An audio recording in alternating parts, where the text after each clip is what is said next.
9. Ignition sequence. We choose to go to the moon in this decade and do the other things, not because they are easy, but because they are hard. One small step for man, one giant leap for mankind. 1-0 and liftoff. Mission complete, Houston. After serving the world for over 30 years, the space shuttle's earned its place in history and it's come to a final stop. Nice. It's going to give a special welcome to the huddled masses. It's the 125th anniversary of her dedication. There's going to be, Mari, a unique naturalization ceremony, and it welcomes 125 new citizens to the United States. And, because this is in keeping with technological advances, there's a new webcam installed in the torch.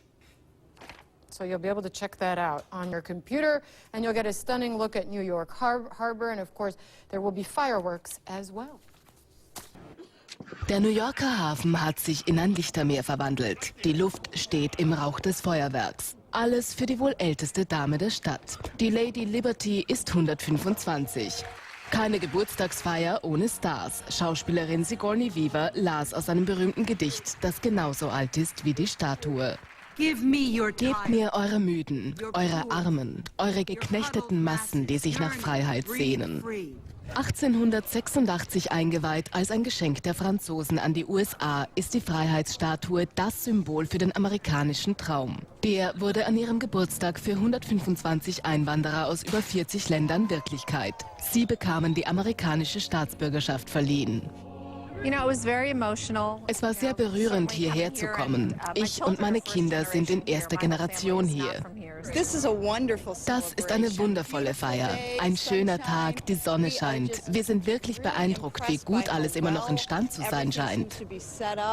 Stolze 125 Jahre hält die kupferne Dame nun schon ihre Fackel in der Hand. Da ist schon mal ein kleines Facelift angebracht. Ein Jahr lang wird die Freiheitsstatue nun renoviert. Da kann es nicht schaden, schnell noch einen Schnappschuss von der Lady zu erhaschen. Soll es bei der Thronfolge gerechter zugehen. Frauen dürfen nicht mehr benachteiligt werden. Das ist auf dem Gipfeltreffen der Commonwealth-Staaten entschieden worden. In einigen ist die Queen noch immer Staatsoberhaupt. Das Commonwealth ist aus dem britischen Weltreich entstanden. Seine größte Ausdehnung erreichte das British Empire um 1920. Da erstreckte sich das Einflussgebiet auf ein Viertel der Erde. Nach dem Zweiten Weltkrieg begann die Macht zu bröckeln. Nach und nach wurden die meisten Kolonien unabhängig, traten aber dem Commonwealth of Nations bei.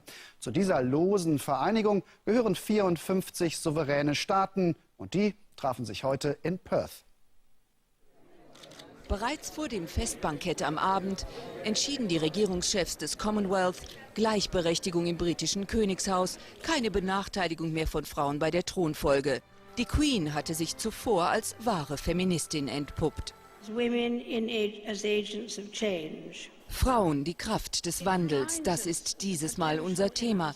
Es erinnert uns an das Potenzial unserer Gesellschaft, das noch erschlossen werden muss. Und es ermutigt uns, Wege zu finden, Frauen und Mädchen daran voll zu beteiligen. Die Änderung der Thronfolge ist sicher ganz im Sinne von William und Kate. Bekämen sie eine Tochter, würde sie als Erstgeborene auf jeden Fall Königin und könnte nicht wie bisher von Brüdern überrundet werden. Elisabeth, der Superstar. In Brisbane jubelten ihr 45.000 zu. In Melbourne geriet eine königliche Straßenbahnfahrt zum Volksfest. Australien, vor einigen Jahren noch monarchieskeptisch, jetzt im royalen Fieber. Nur einige wenige sind gegen die Monarchie.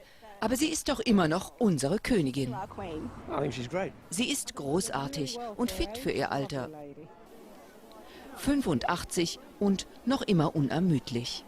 Australien schmückt sich gerne mit der Queen. Fast 60 Jahre im Amt, da kann kein anderes Staatsoberhaupt der letzten Jahre mithalten. Pflichtbewusst und populär. Es ist weniger die Monarchie als vielmehr die Persönlichkeit von Elisabeth II., die viele Australier so begeistert. Und einige hoffen bereits jetzt, dass die Queen bald wiederkommt.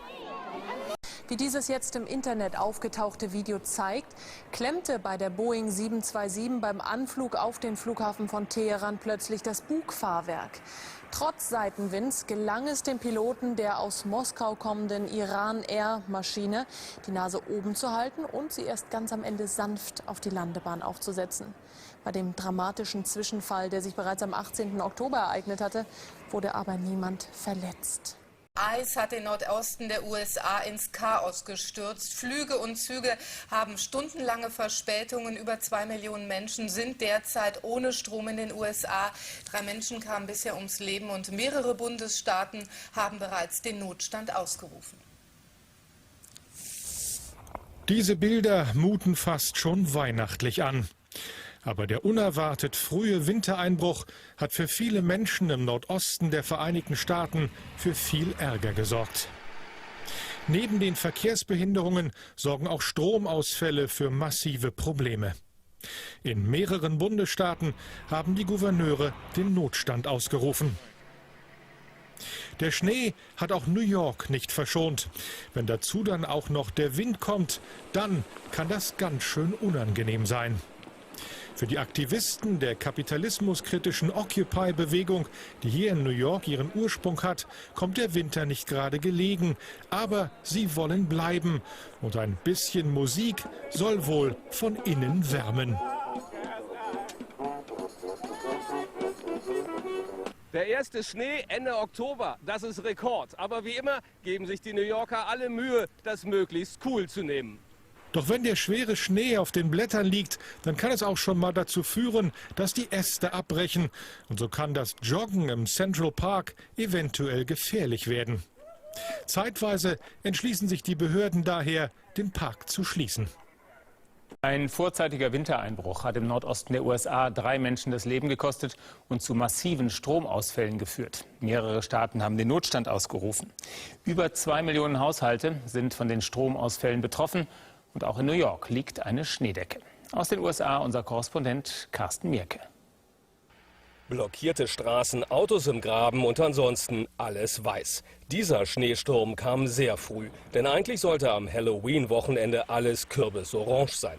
Die ganze US-Ostküste ist betroffen, New York inklusive, doch die Menschen nehmen es relativ gelassen. Einfach großartig, hätte allerdings nicht gedacht, dass es schon so früh kommt. Und weil die ganzen Blätter noch dran sind, zusammen mit dem Schnee, sieht es halt ganz besonders schön aus.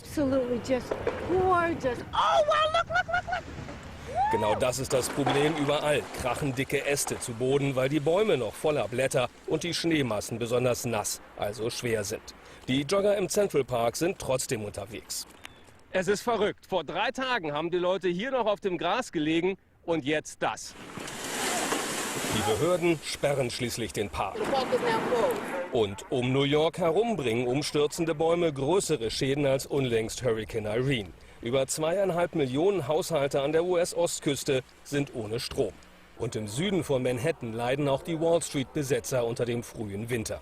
Der erste Schneesturm ist eine schwere Herausforderung für Occupy Wall Street. Noch gibt man sich hier sehr kämpferisch, auch wenn die Stimmung schon ein wenig gereizt wirkt.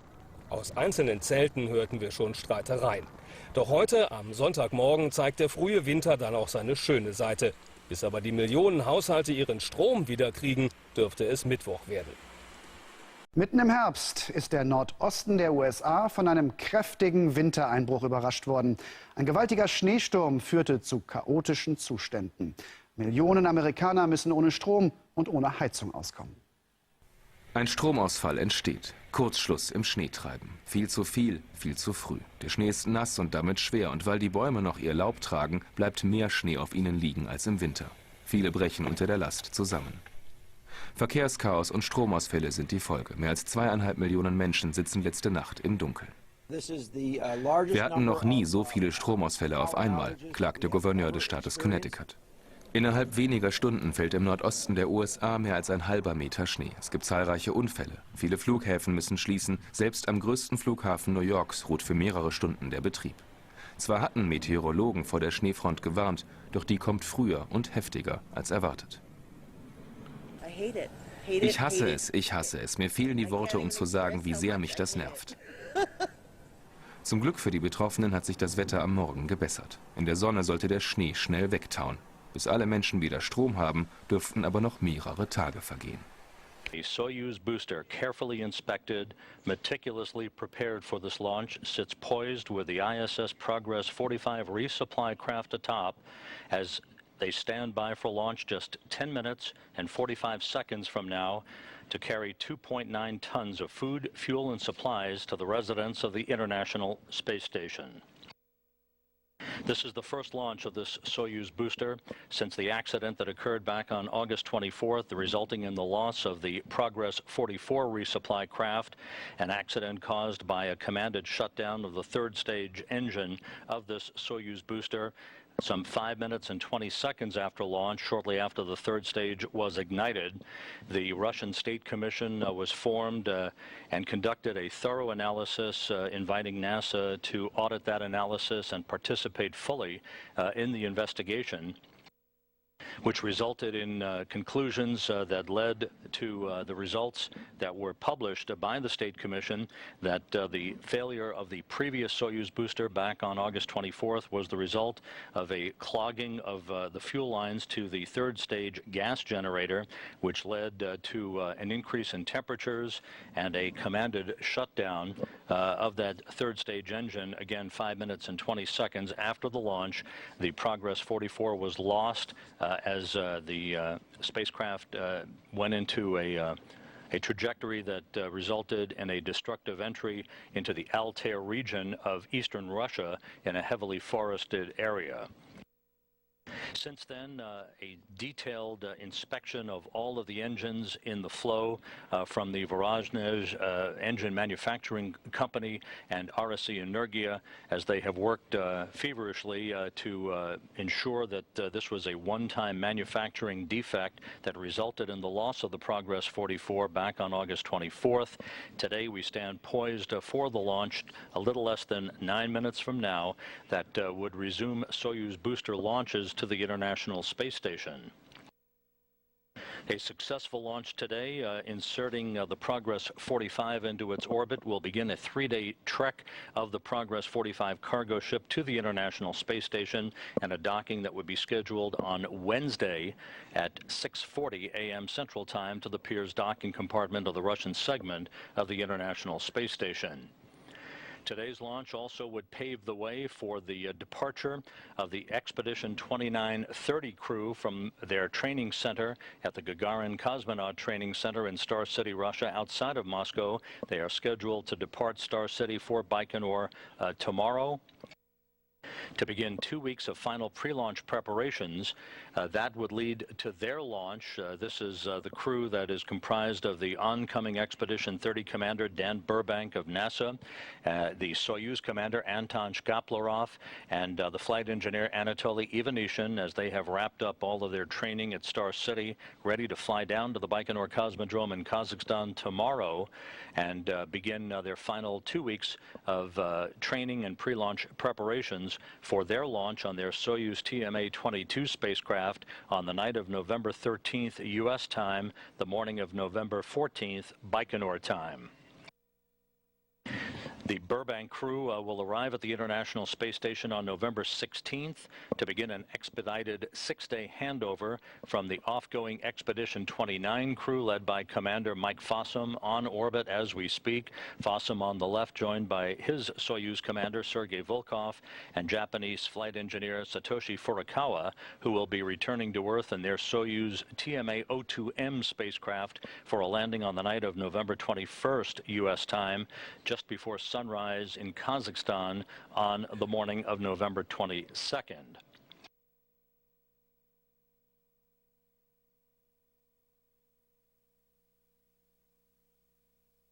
On Friday at 7 a.m. Baikonur time, the Soyuz booster that you just saw on the launch pad began its several-mile trek on a railroad car to the launch pad at the Baikonur Cosmodrome, meandering its way through the desert, as is the common rollout scenario for Soyuz boosters from Site 1. The Progress finally made its way a couple of hours later to the launch pad, where it was vertically erected and mated for all of its fuel lines, data lines, and electrical lines as the final 2 days of launch preparations began.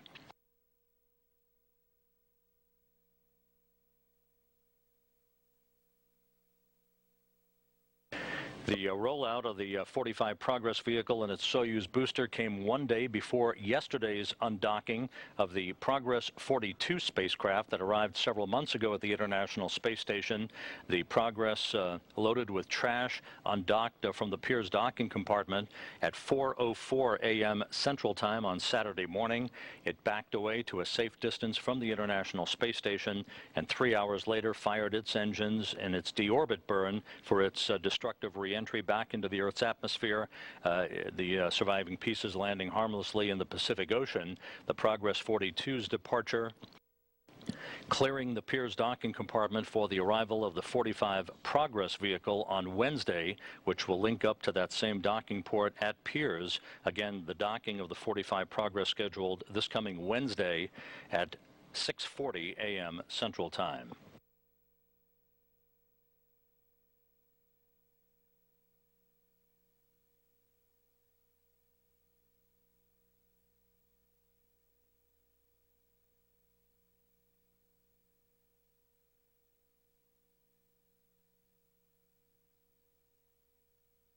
We are now just 4.5 minutes away from the launch of the Soyuz booster and the Progress 45 spacecraft. If everything goes as planned, this vehicle will reach its preliminary orbit just under 9 minutes after liftoff, at which point, separating from its third stage, the Soyuz or the Progress vehicle's solar arrays and navigational antennas will be deployed to begin its automated rendezvous sequence en route to the International Space Station. There are 2 rendezvous burns of the Progress vehicle scheduled later today, another one on Tuesday to set the stage for the terminal rendezvous operations in the early morning hours on Wednesday.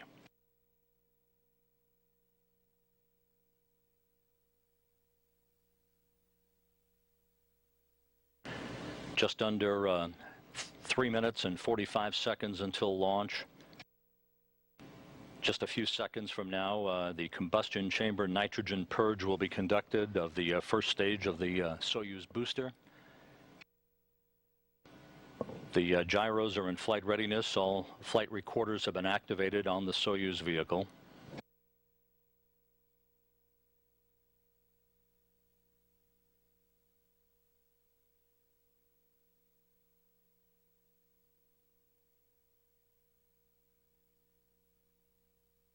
Mostly clear skies in Baikonur today. The temperature at launch time reported to be 39 degrees Fahrenheit. A 25-second launch window available for the Soyuz booster today.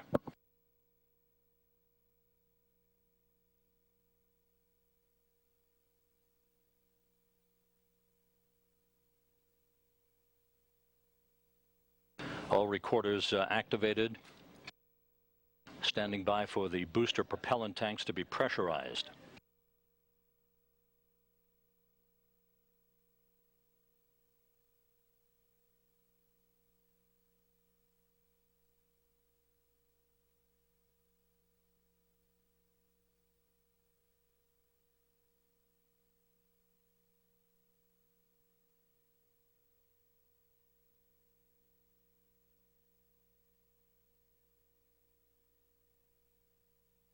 All of the pre-launch preparations have gone very smoothly. About 4 hours ago, the Russian State Commission convened at Baikonur, reviewed all of the elements for launch, and gave a go for the tanking of the Soyuz vehicle.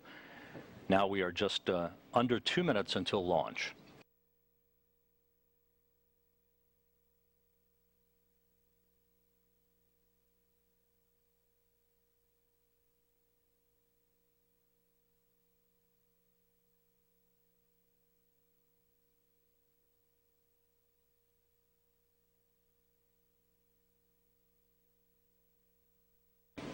One minute, 30 seconds until launch. Propellant tanks have been pressurized. The ground propellant feed has now been terminated to the vehicle.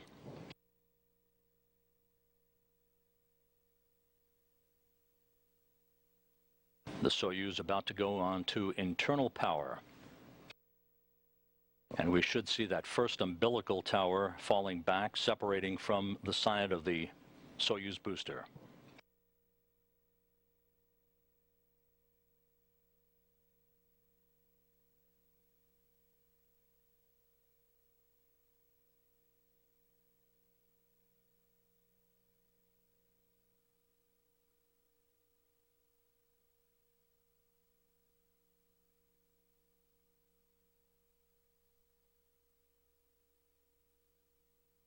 And that first umbilical tower now retracting, 33 seconds until launch.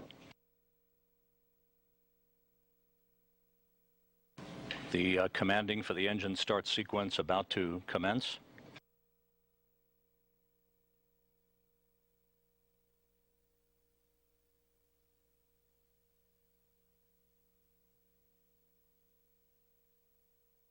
The second umbilical tower now retracting, standing by for main engine start.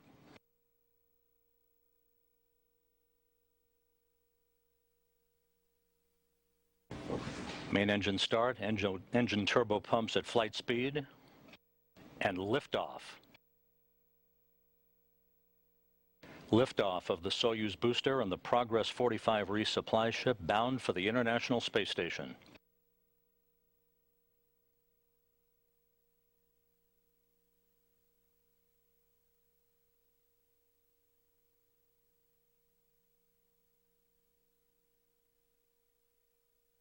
Pitch and roll program underway.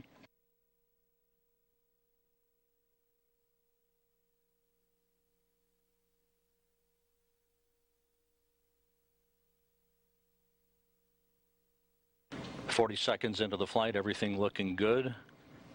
The Soyuz delivering about 100 tons of thrust from its 4 boosters and single engine.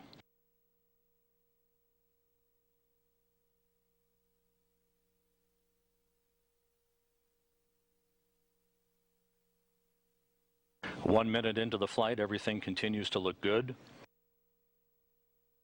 Going through the period of maximum dynamic pressure on the vehicle. 1 minute, 10 seconds into the flight, the velocity now 1,100 miles per hour.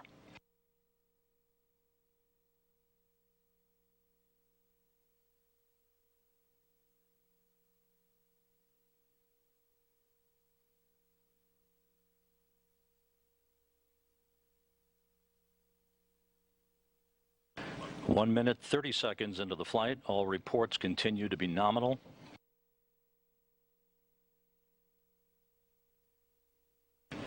About 15 seconds away from the jettison of the 4 strap-on boosters.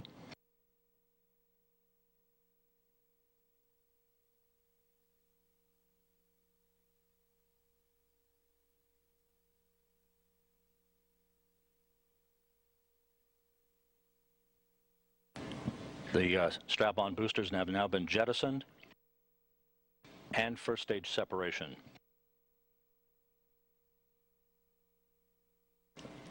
The Soyuz booster and 45 Progress now at an altitude of 28 statute miles, traveling some 3,350 miles an hour.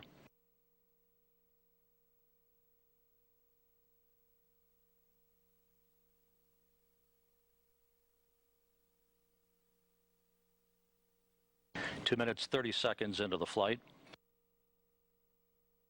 Standing by for escape tower and launch shroud jettison.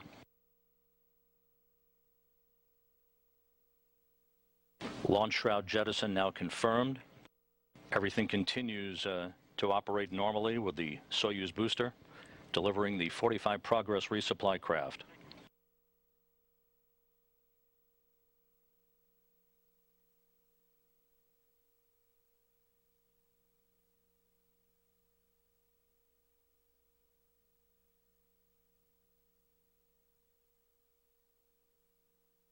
Three minutes, 15 seconds into the flight. The Soyuz booster traveling at a speed of more than 5,000 miles an hour. More than 400 miles downrange from the Baikonur Cosmodrome in Kazakhstan. 3.5 minutes into the flight, everything continuing to perform normally. The second stage is performing as advertised.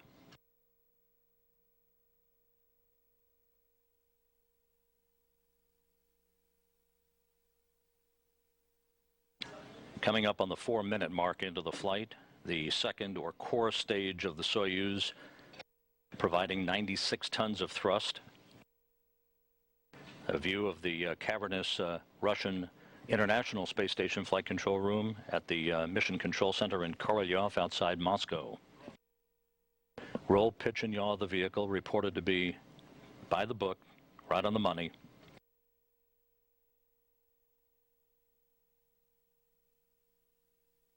Coming up on the 4.5-minute mark into the flight.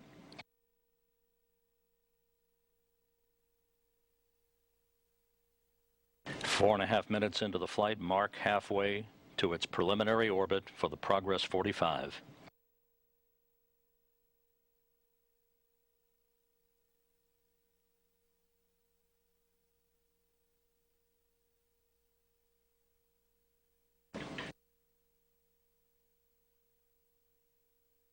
Second stage separation is confirmed. The core stage engine has fulfilled its role for today.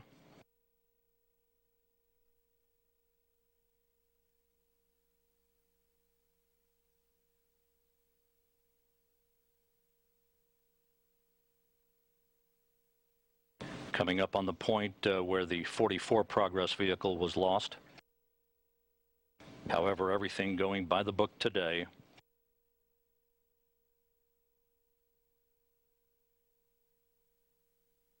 Five and a half minutes into the flight, the third stage continues to function normally.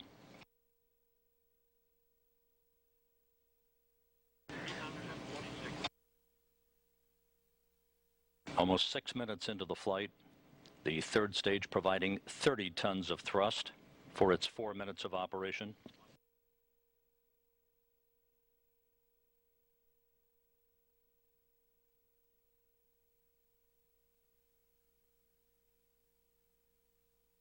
Flight controllers at the Russian Mission Control Center receiving reports from Baikonur that the roll, yaw, and pitch program of the third stage is nominal.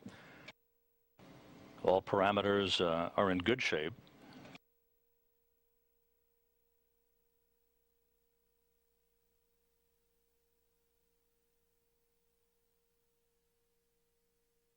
This graphic basically shows the milestones of the Progress en route to orbit. We are now past the 6.5-minute mark into the flight. The third stage of the Soyuz booster is functioning normally.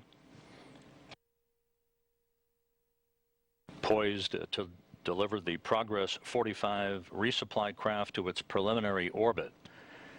The Progress contains 1,653 pounds of propellant, 110 pounds of oxygen, 926 pounds of water, 3,108 pounds of dry cargo that includes maintenance hardware, resupply items, life support system items, experiment hardware, for a total of 2.9 tons of food, fuel, and supplies for the residents of the International Space Station. Coming up on the 7.5-minute mark into the flight, all reports continue to be nominal.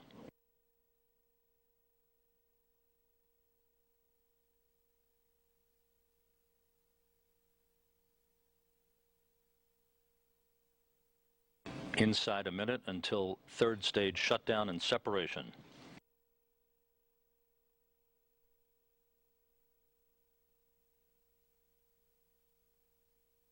Approaching the 8-minute mark into the flight. Everything is right down the money.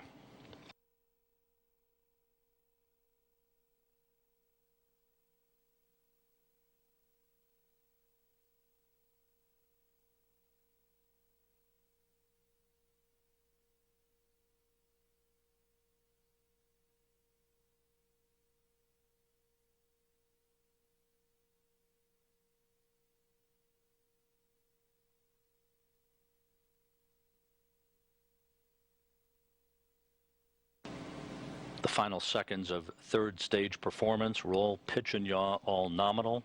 Standing by now for third stage shutdown.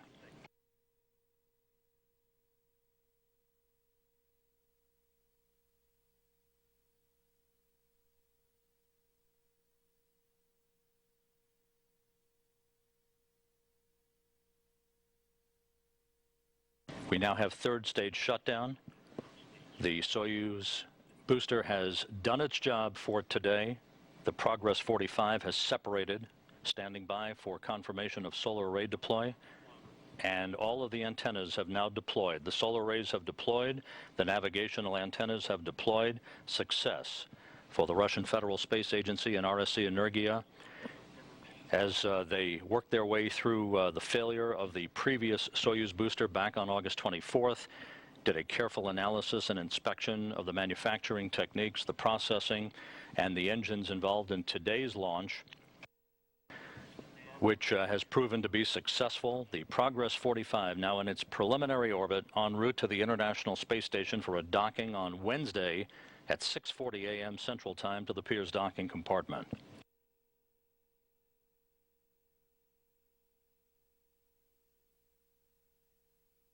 Again, confirmation of a good deployment of the solar arrays and all the navigational antennas. The Progress will conduct 2 automated rendezvous burns later today, another one on Tuesday, to set the stage for the initiation of its final terminal rendezvous activities on Wednesday morning. Its close approach to the station keeping about 170 meters away from its docking port, and the initiation of the final approach for docking itself to the Pirs docking compartment. This now sets the stage also for the departure of the Expedition 29 crew, Commander Dan Burbank, the oncoming commander of the International Space Station, and his crewmates, Soyuz Commander Anton Shkaplerov and Flight Engineer Anatoly Ivanishin, who will be departing the Baikonur, the training center at the Gagarin Cosmonaut Training Center in Star City outside of Moscow tomorrow for the Baikonur Cosmodrome in Kazakhstan for 2 weeks of final pre-launch preparations and final training for their launch on the evening of November 13th, U.S. time at 10:14 p.m. Central Time, which will be 10:14 a.m. Baikonur time on the morning of November 14th. Aber wenn wir mal hier gucken, da sehen wir jetzt, alle 2 Sekunden wird ein neuer Mensch geboren. Nach dieser Uhr der Stiftung Weltbevölkerung werden wir so heute Vormittag irgendwann den 7 Milliardsten Menschen begrüßen können. Experten ist der genaue Zeitpunkt eigentlich egal. Sie fragen sich vor allen Dingen, was bedeuten 7 Milliarden Menschen für unsere Erde und wie viel kann der Planet überhaupt vertragen? Perdita Heise berichtet. Weltweit erblicken 150 Babys das Licht der Welt, Minute für Minute. Das sind fast 80 Millionen im Jahr. Die Weltbevölkerung wächst rasant. In den vergangenen 60 Jahren hat sie sich fast verdreifacht. Heute, so haben die Vereinten Nationen ermittelt, soll der 7 Milliardste Mensch geboren werden. Vermutlich in China, Indien oder Afrika. Denn hier wächst die Zahl der Einwohner am schnellsten. Schon heute leben 2 von 3 Menschen in Asien und die Zahl der Afrikaner soll sich bis zum Ende des Jahrhunderts mehr als verdreifachen. Dabei ist der Kindersegen längst nicht immer ein Segen. 1/3 aller Geburten sind ungewollt. Die Stiftung Weltbevölkerung sieht hier dringenden Handlungsbedarf. Der Aufwand ist gering. Familienplanung ist ein sehr kostengünstiges Mittel. Wir brauchen 13 € pro Paar pro Jahr, um Familienplanung zugänglich zu machen. Es ist sehr gering im Verhältnis zu dem Erfolg, den man hat und welche Wirkung es hat auf andere Fragen, vor denen wir stehen, wie Energiebedarf, Ernährungsbedarf, Bildung und Gesundheit. 1 Milliarde Menschen leidet schon jetzt ständig Hunger. Viele leben unter menschenunwürdigen Bedingungen. Stellt sich die Frage, wie viele Menschen trägt die Welt? Wenn alle Menschen so leben würden wie wir hier in Deutschland, dann wäre die Welt jetzt schon nicht, könnte die Menschenmenge nicht ertragen. Notwendig ist also eine nachhaltige Politik, städtebauliche Entwicklung und Zugang zur Gesundheitsversorgung, damit sich die Menschen auch in Zukunft über jedes neue Kind freuen. Zum ersten Mal haben die Vereinten Nationen kein symbolisches Jubiläumskind gekürt. Deshalb erheben jetzt gleich 3 Länder den Anspruch auf das Rekordbaby. Friede Gutmann über 3 neue Erdenbürger und die Probleme, die auf die jüngste Generation zukommen.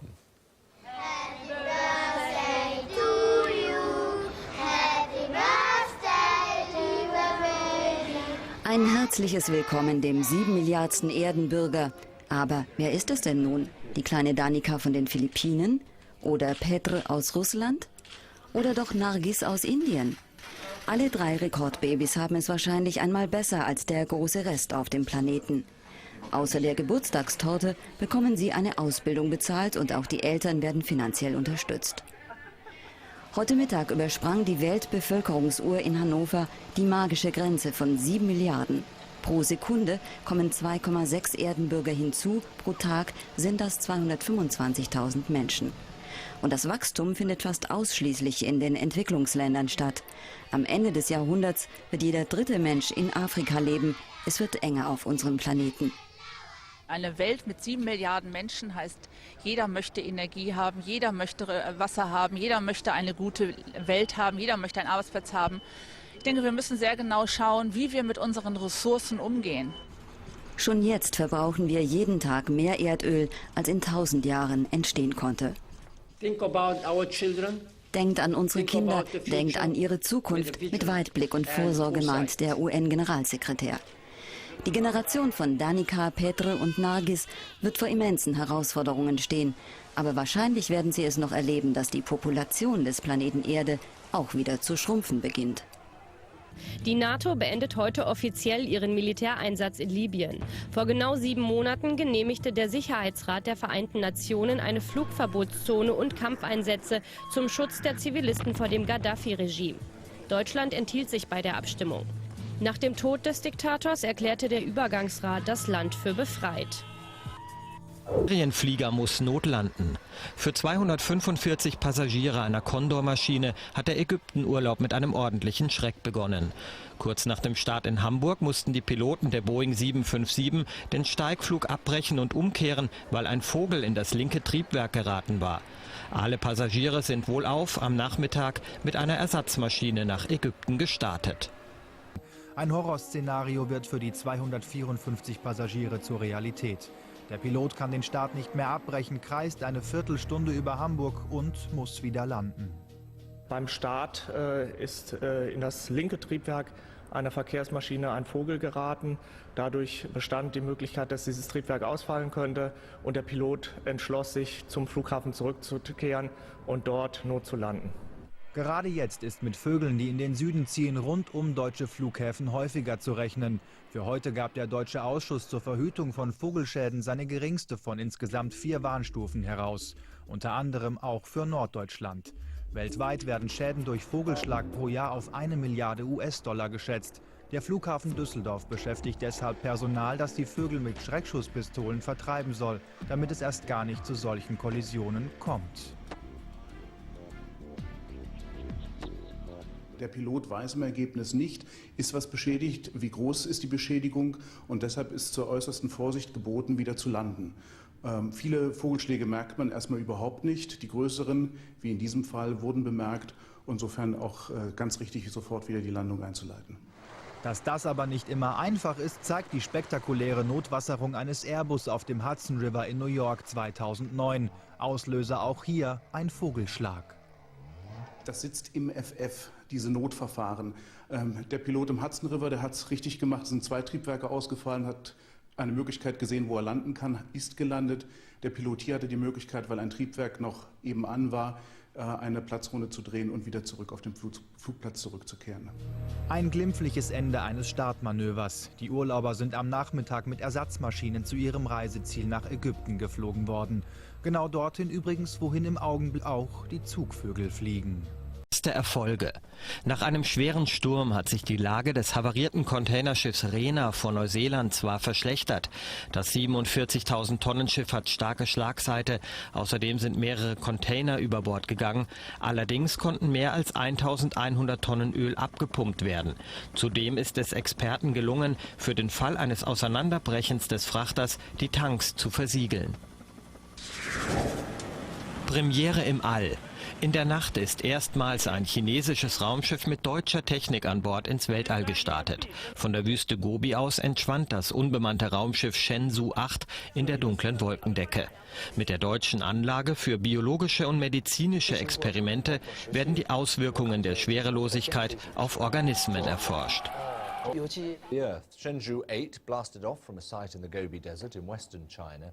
The docking maneuver itself is part of a program that will see China build a space station within the next decade or so. Michael Bristow reports from Beijing.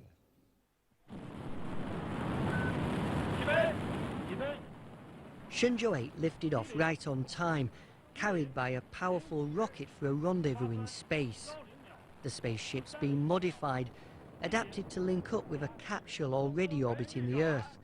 That was sent skywards more than a month ago. Sometime over the next 2 days, Shenzhou 8 will attempt to dock with the capsule, 350 kilometers up. China wants to build a space station within 10 years, and it needs to perfect this docking maneuver to do so. If this mission is successful, there'll be 2 more similar ones next year. At least one of those will have astronauts on board. China might be playing catch-up in the space race. It's only now doing things that Russia and the US did years ago, but it's determined to push ahead quickly. All China's top leaders turned up when the capsule was launched in September. An indication of just how important this project is for national pride. The whole country will now be watching to see if Shenzhou 8 can complete its mission. Michael Bristow, BBC News, Beijing. Es ist ein neues, gemeinsames Kapitel der Weltraumforschung. Das chinesische Raumschiff Shenzhou 8 ist mit einer deutschen Versuchsanlage an Bord ins All gestartet. Für die chinesische Weltraumbehörde ist die Mission bereits jetzt ein Erfolg. Es war ein Bilderbuchstart, mit dem die chinesische Raumkapsel Shenzhou 8 ihre Reise ins All antrat. Eine Rakete vom Typ Langer Marsch brachte das sogenannte magische Schiff vom Weltraumbahnhof in der Wüste Gobi in seine Umlaufbahn. An Bord eine deutsche Anlage für biologische und medizinische Experimente.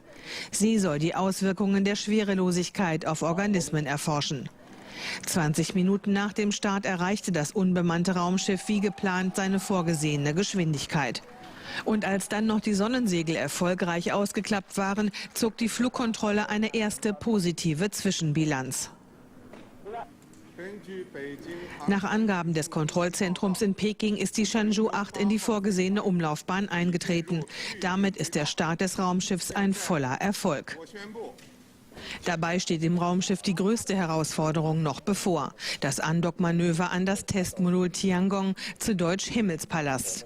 Damit wäre der Weg frei für den weiteren Ausbau des Himmelspalastes zu einer Mini-Raumstation.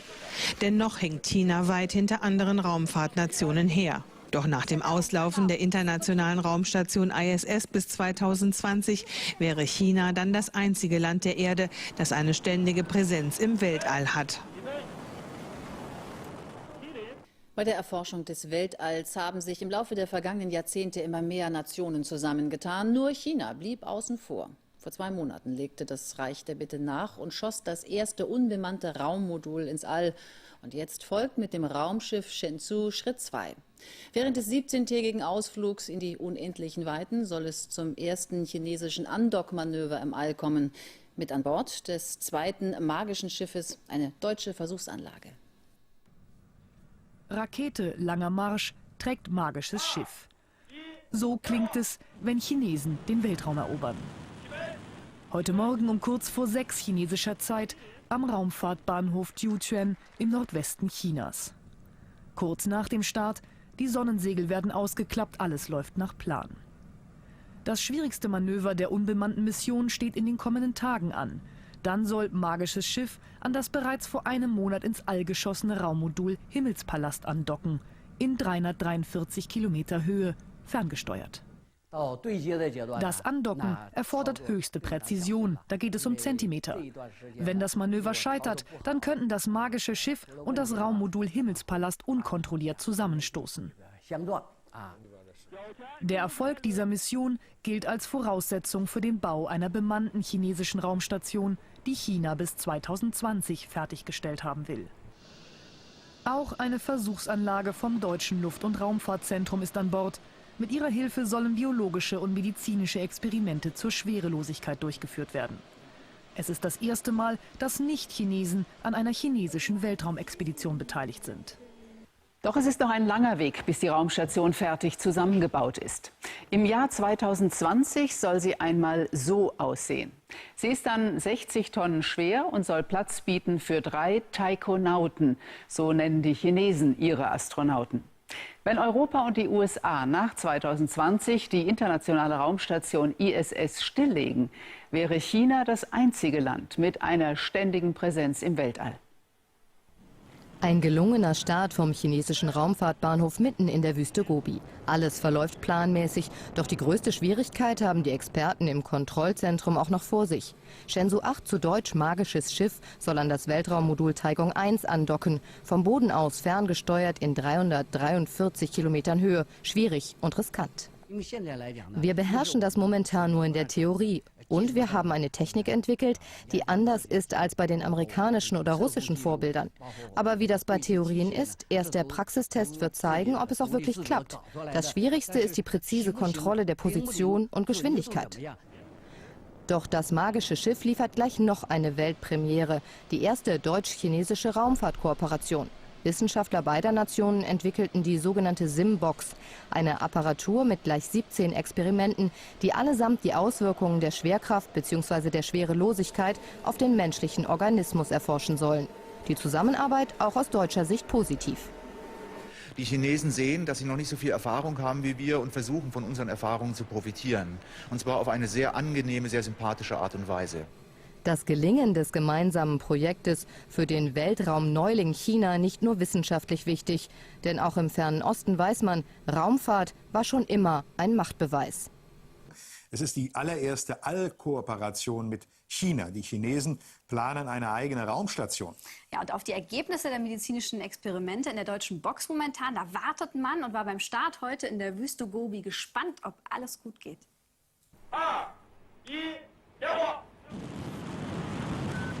Was für ein Start und was für Namen. Die Rakete Langer Marsch trägt magisches Schiff ins Weltall zum Raummodul Himmelspalast. So sieht es aus, wenn China den Weltraum erobert. Das beobachtet man auch tausende Kilometer entfernt beim deutschen Luft- und Raumfahrtzentrum in Bonn. Aus der Ferne hier in Europa über das Internet sehen zu können, dass der Start erfolgreich ist und dass der Orbit erfolgreich erreicht wurde, hat natürlich ungeheure Erleichterung hervorgerufen, denn jetzt können wir die Experimente durchführen. Mit an Bord des Raumschiffes ist diese SIM-Box, eine Art Brutschrank. Hierein haben deutsche Wissenschaftler biomedizinische Experimente eingebaut, verborgen in diesen Mini-Containern, so groß wie Zigarettenschachteln. In einem dieser Container sind beispielsweise Krebszellen. Auf der Erde breiten sich diese Krebszellen flach am Boden der Kulturschale aus. In Schwerelosigkeit bilden diese Zellen auf einmal dreidimensionale Gebilde. Sie fließen zusammen, bilden Hohlkugeln oder sogar Röhren. Und diese Quasigewebe kann man dann natürlich benutzen, um zum Beispiel Medikamentenwirkung zu testen. In einem anderen Mini-Container wird erprobt, welchen Einfluss die Schwerelosigkeit auf sogenannte Fresszellen des menschlichen Immunsystems hat. Das Ziel, die Immunabwehr von Astronauten muss gestärkt werden, sollte es irgendwann einmal bemannte Flüge zum Mars geben. Deutsche Experimente in einem chinesischen Raumschiff, eine Premiere. Beide Seiten haben voneinander gelernt, beide sind aufeinander zugegangen und beide sagen inzwischen, das hat Zukunftspotenzial. Morgen wird noch mal gezittert, dann nämlich, wenn das unbemannte Raumschiff an das Raummodul andockt, das bereits im All kreist. Erst dann starten die deutschen Experimente ganz automatisch. Immer wieder spannend. Monitor, approach and fly round. Good day from the International Space Station Flight Control Room at the Johnson Space Center in Houston, where at this hour the Orbit 1 team of flight controllers here at the Johnson Space Center, working in concert with their Russian counterparts at the Russian Mission Control Center in the town of Korolyov outside Moscow, monitoring the final minutes of a 3-day trek from the launch pad of the Baikonur Cosmodrome in Kazakhstan to a docking to the International Space Station by the Russian ISS Progress 45 resupply ship. On Sunday at Baikonur at 5:11 a.m. Central Time, 4:11 p.m. Baikonur time, the Russian Federal Space Agency bounced back from an August failure of the third stage of a Soyuz booster rocket that resulted in the loss of the previous Progress resupply ship, the Progress 44, to successfully launch its Soyuz booster. Less than 10 minutes later, the Progress 45 had been delivered into its preliminary orbit for the start of a 3-day trek to link up to the Pirs docking compartment of the International Space Station. Progress 45 has been on an automated approach, a computer-guided approach, ever since its orbital insertion less than 10 minutes after its launch on Sunday, and now is approaching the station not more than 550 meters away, about to begin a fly-around to precisely align its forward docking probe to the Piers docking compartment for a period of a few minutes of station keeping before the commands are issued for the final approach and a docking to Piers.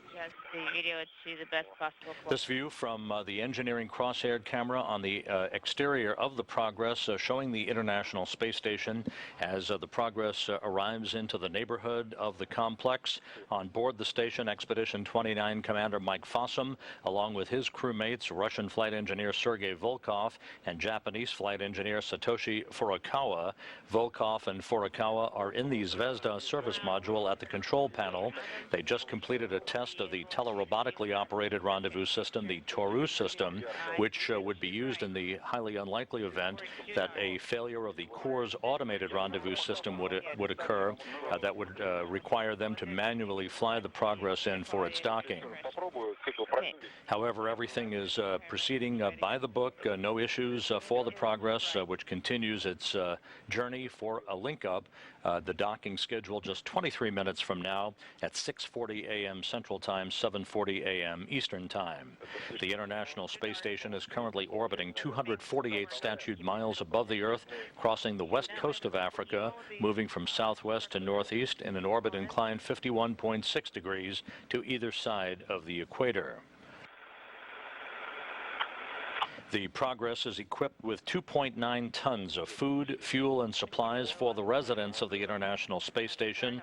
That includes 1,653 pounds of propellant, 110 pounds of oxygen, 926 pounds of water, and 3,108 pounds of maintenance hardware, spare parts, resupply items, life support system items, and experiment hardware for the crew on board the International Space Station.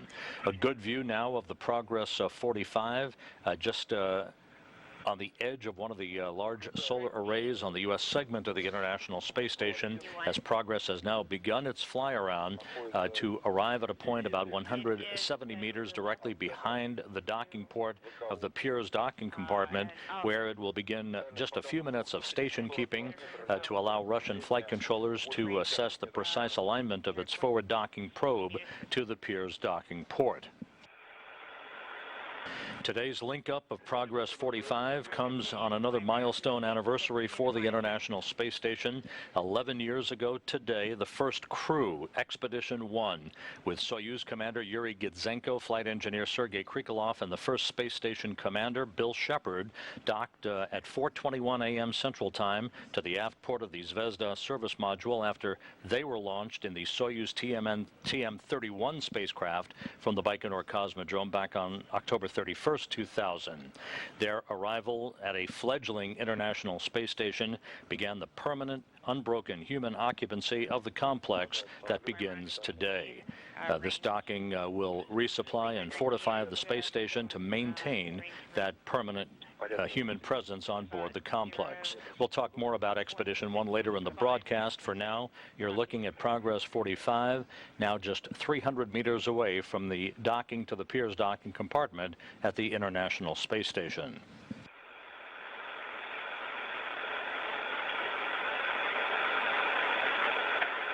Assuming all goes as planned, once the docking occurs, it will take a few minutes for relative motion of the Progress and the station to dampen out to allow the two docking mechanisms to settle down, at which point the docking probe on the Progress will be retracted to form a hard mate between the two vehicles. Hooks and latches will be engaged to firmly link up this Progress resupply ship to the Piers docking compartment, where it will stay until January 25th, when it will undock and vacate the Piers and be deorbited to clear the way for the next Progress vehicle, the Progress 46 spacecraft.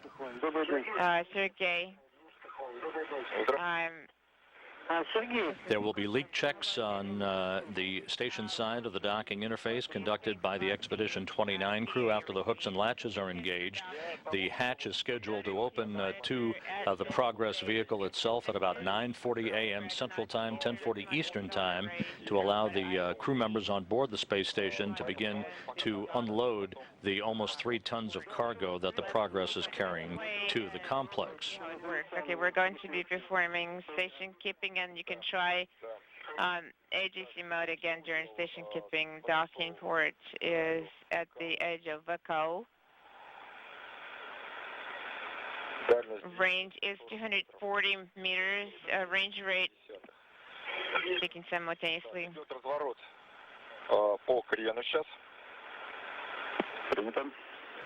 The International Space Station and the Progress 45 cargo craft are currently flying over the Western Sahara, soon to begin a pass across the Mediterranean. I'm watching.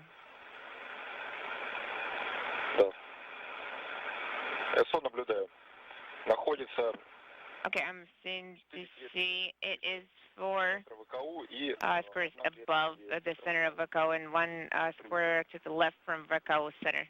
Copy. Range 200 meters.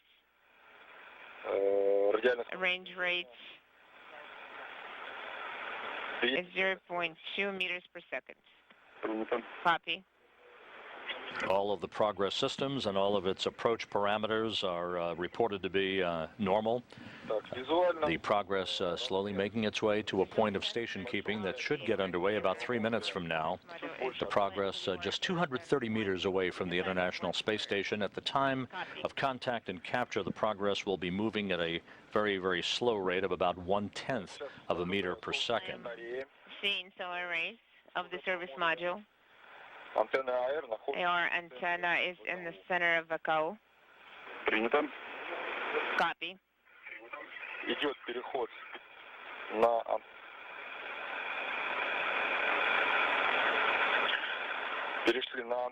We're switching to antenna on the other antenna of the solar rays. Copy. This is a period of extremely high activity for the Russian space program, not only the launch and today's docking of the Progress 45 well underway, but preparations are ongoing at the Baikonur Cosmodrome in Kazakhstan for the launch of the next crew to the International Space Station. NASA's Dan Burbank, Soyuz commander Anton Shkaplerov, and flight engineer Anatoly Ivanishin flew to the Baikonur Cosmodrome from their training base at Star City outside of Moscow on Monday. They climbed into their Sokol launch and entry suits yesterday and climbed aboard their Soyuz TMA-22 spacecraft in the integration facility at Baikonur for what is known as the suited fit check, essentially equivalent to what astronauts used to conduct down at the Kennedy Space Center for a countdown, terminal countdown demonstration test, basically a dress rehearsal, familiarizing themselves with their Soyuz spacecraft systems as they prepare for their launch on the night of November 13th U.S. time at 10:14 p.m. Central Time, which will be 10:14 a.m. Baikonur time on Monday morning, November 14th. Burbank, Shkaplerov, and Ivanishin will dock to the International Space Station on the night of November 15th U.S. time, November 16th Moscow time, and will join Fossum, Volkov, and Furukawa for an expedited 5-day handover before that trio, the Expedition 29 crew, departs the International Space Station on the night of November 21st for a landing just before sunrise on the steppe of Kazakhstan in their Soyuz TMA-02M spacecraft. Burbank, Shkaplerov, and Ivanishin then will be joined right before Christmas by the remainder of their Expedition 30 crew, NASA's Don Pettit, Soyuz commander Oleg Kononenko, and Andrei Kuipers of the European Space Agency. 190 meters. We're standing by for the initiation of station keeping as the Progress 45 moves to a point just under 200 meters away from the Piers docking compartment. Everything moving very well. And up from the International Space Station and the Progress currently flying over Tunisia. To Sergey, is the video good, or do you need more AGC mode? This video quality is excellent. I see the docking port and I see the target. Everything is clear. Okay, copy. That's good. So far, no AGC is required. Copy. GC your vehicle? Yes, we do. It is 4 squares below the VECO center. It's where it's supposed to be. Copy. The video is meeting the expectations, so everything is fine. Okay, copy.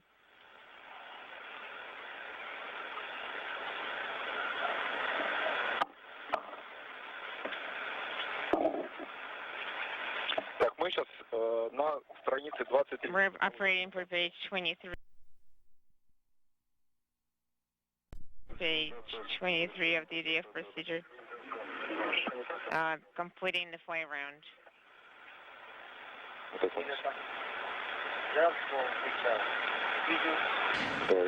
This is an automated approach by the Progress 45 as we stand by for the initiation of station keeping. That will place the Progress about 170 meters directly behind the Piers docking compartment. This station keeping period, soon to be initiated, will last about 5 minutes, providing Russian flight controllers an opportunity to evaluate the data and the alignment of the forward docking probe on the Progress with the Piers docking compartment itself. Docking port is at the center and 1 square below the center of VECO. Copy. Lighting conditions are good. I see everything clearly. The docking port, the target, everything. Solar arrays, we can see them as well.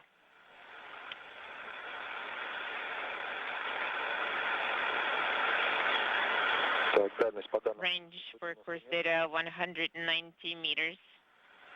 190.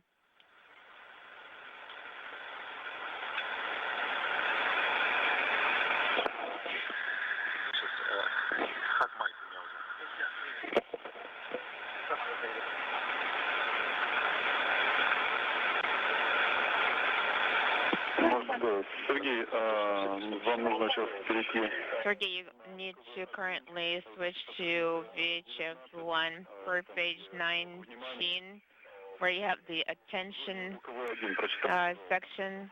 Read about VHF1 use. Okay, copy. The difference is between COM. Okay, I am going to activate COM 1 and 2 and on COM panel 3 I'm going to release channel 1. Okay. Only on COM panel 2, Sergey.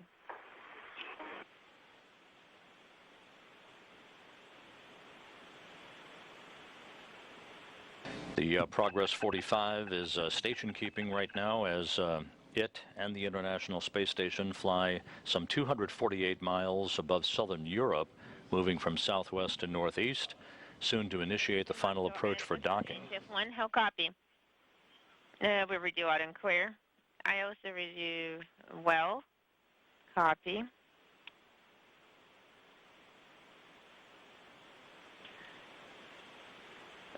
We are waiting for the approach flag.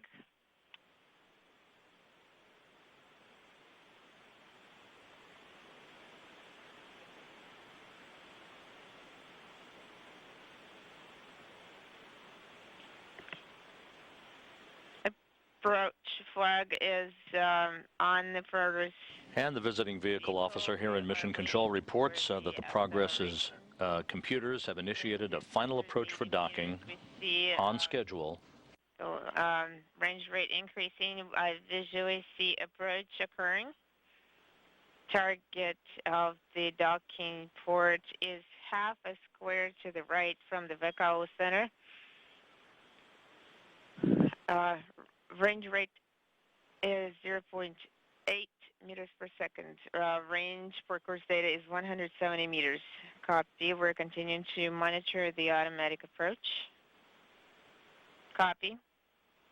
As the Progress moves closer and closer, the engineering cross-haired view from the external camera on the Progress will wind up showing the docking target come into the center of the crosshairs.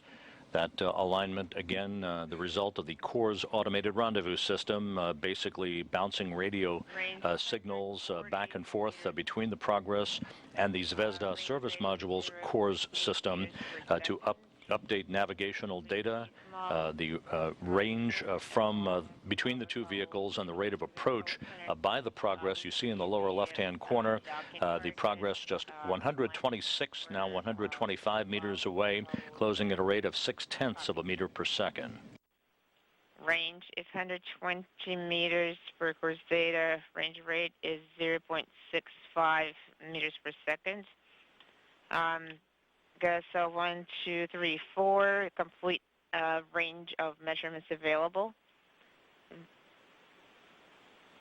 Visually, I assess everything is nominal. The docking target is up and to the left, half a square to the left. Range rate 0.5 meters per second. Progress now inside 100 meters to docking. Center. I clearly see the docking port.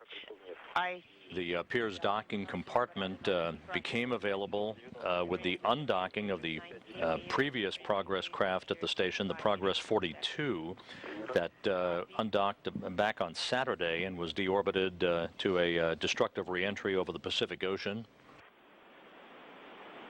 The Piers docking compartment is the module delivered in September 2001 that linked up automatically to the Russian segment of the International Space Station, and which for the past decade has served two purposes, both as a docking port for arriving Russian vehicles and as an airlock from which Russian spacewalks have been staged. Per second, I can see crosshairs. Crosshairs match. The docking target is to the left by one square of the Vakau Center, and it's up above the Vakau Center. Copy.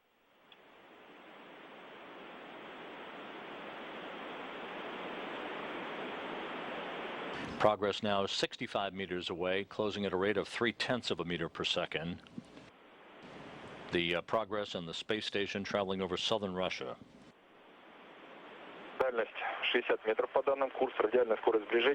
Range is 60 per course data, and the range rate is 0.65. The target is in the center of Vakau. Copy. Crosshairs or overlapping. Copy.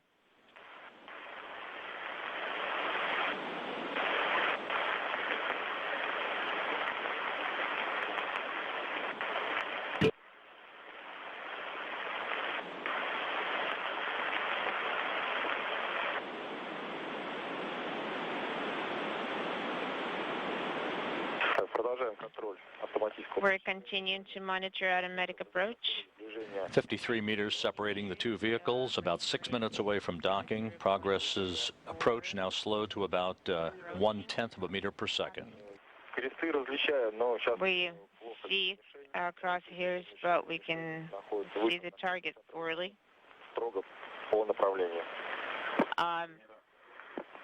The target is 1 square above Vakau and positioned in the same direction.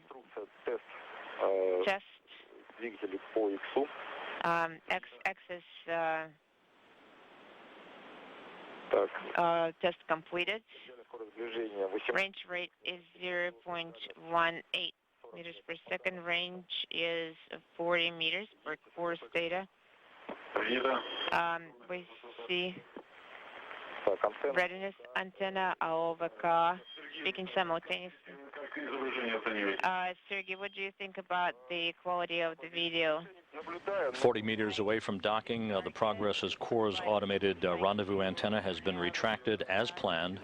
Everything continuing to go very smoothly. Docking less than 5 minutes away, range 36 meters. Okay, BPS initial.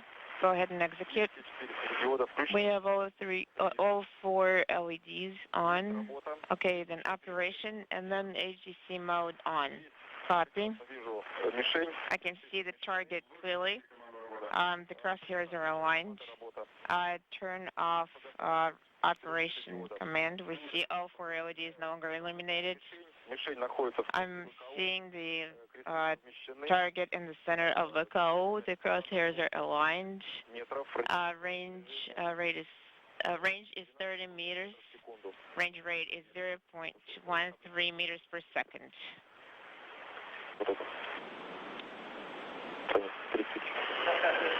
The Progress's docking mechanism has been powered up as planned. Range now just 30 meters.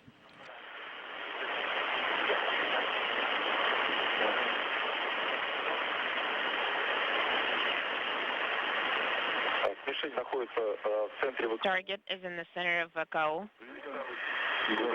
We see it. CC Mass Constructions not going to. Yes, copy.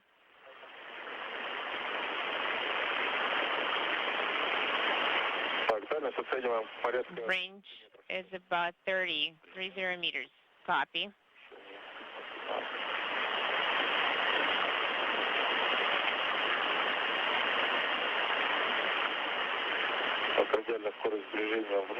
Range rate is nominal.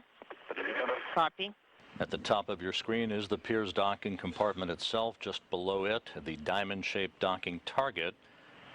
The Progress is aligning its forward docking probe with that docking target as planned. Meters.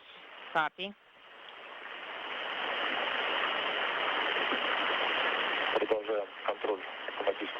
We're continuing to monitor automatic approach. We see the target. Crosshairs are aligned. Copy. It is 1 square off to the center in relation to the VACO. Copy.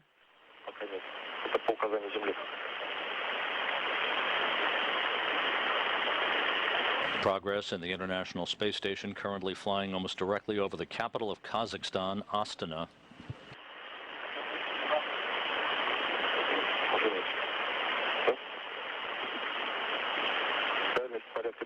Range is about 20 meters. Range rate is 0.12. We see the target. Crosshairs aligned. The target is half a square to the left and half a square above VACO. Copy.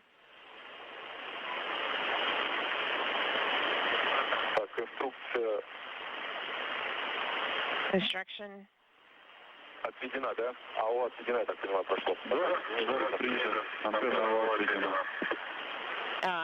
Yes. We are now switching to IR base. We might need to activate AGC again. Okay, then bring up AGC. I'm activating BPS into initial mode. Activating operation. C4 LEDs, activating AGC mode. I got it. We're continuing the approach monitoring. Turn off the operation command. Okay, let me complete AGC.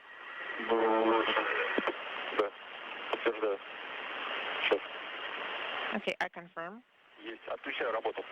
I'm deactivating operation. 10 meters.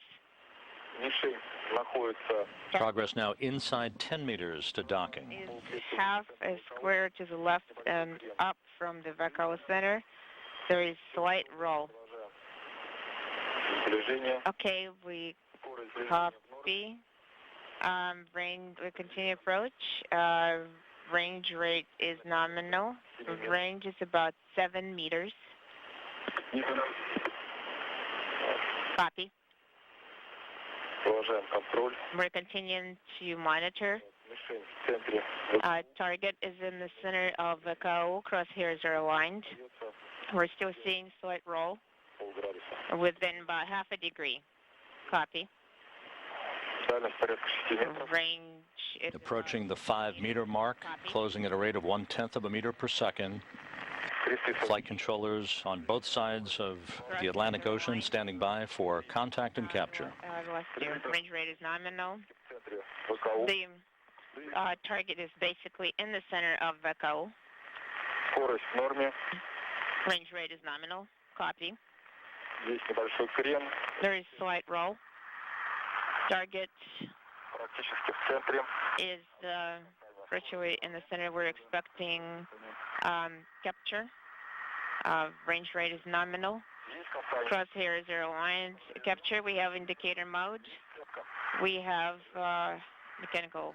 Docking confirmed at 6:41 a.m. Central Time over northern China, just to the east of China's border with Russia. On the 11th anniversary of the arrival of the first residents of the International Space Station, supplies have arrived to fortify the station for the Expedition 29 crew and beyond. On your go. I am ready to operate for page 27, item 4.5 toward deactivation. Copy. Wait for MCC go. On MCC, for MCC. The visiting vehicle officer reports that the Progress's docking probe is beginning to retract. That will bring the two docking interfaces flush against one another for the initiation of hooks and latches. Moscow are inaudible. We copy. On your go. We will be performing operations. Can we switch to space to ground 1, or should we continue operating on VHF?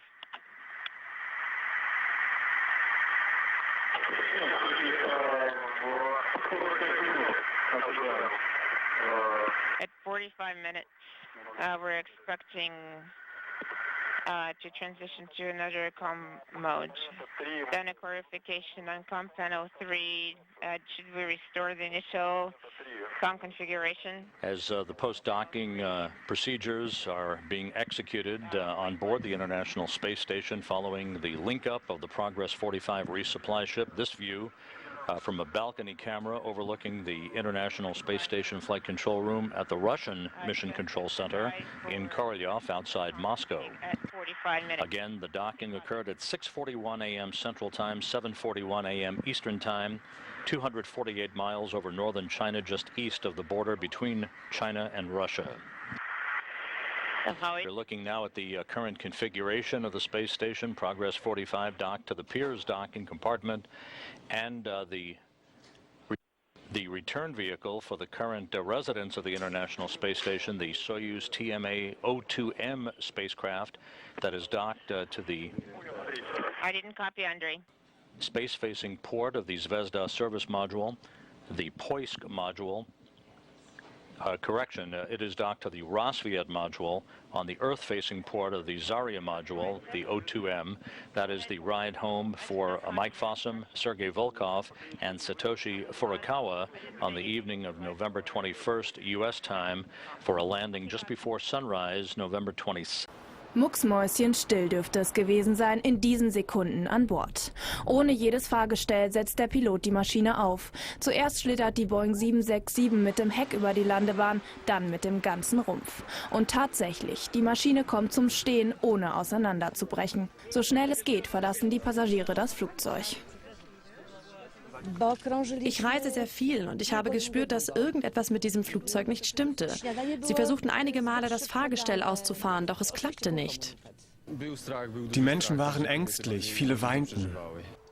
Der Pilot hatte beim Landeanflug festgestellt, dass sich die Räder nicht ausfahren ließen. 1 Stunde lang kreiste er über Warschau, um die Tanks leer zu fliegen und so die Explosionsgefahr zu minimieren. Und so bekam die Feuerwehr den kleinen Brand nach der Bauchlandung schnell in den Griff. Eine hervorragende Landung, ein bisschen wenig Information im Vorfeld, aber alles hat super geklappt. Die Passagiere waren auf die Notlandung vorbereitet worden, doch nicht allen war die gefährliche Situation völlig klar. Wir waren uns sicher, dass wir ganz normal gelandet sind. Wir klatschten noch nach der Landung. Dann erst erfuhren wir, dass wir ganz ohne Fahrwerk gelandet waren. Das ist vor allem der Verdienst des Piloten. Luftfahrtexperten sprechen von einer phänomenalen Leistung. Im ersten Moment erkennen wohl die wenigsten, was sich gerade hier vor ihren Augen abspielt.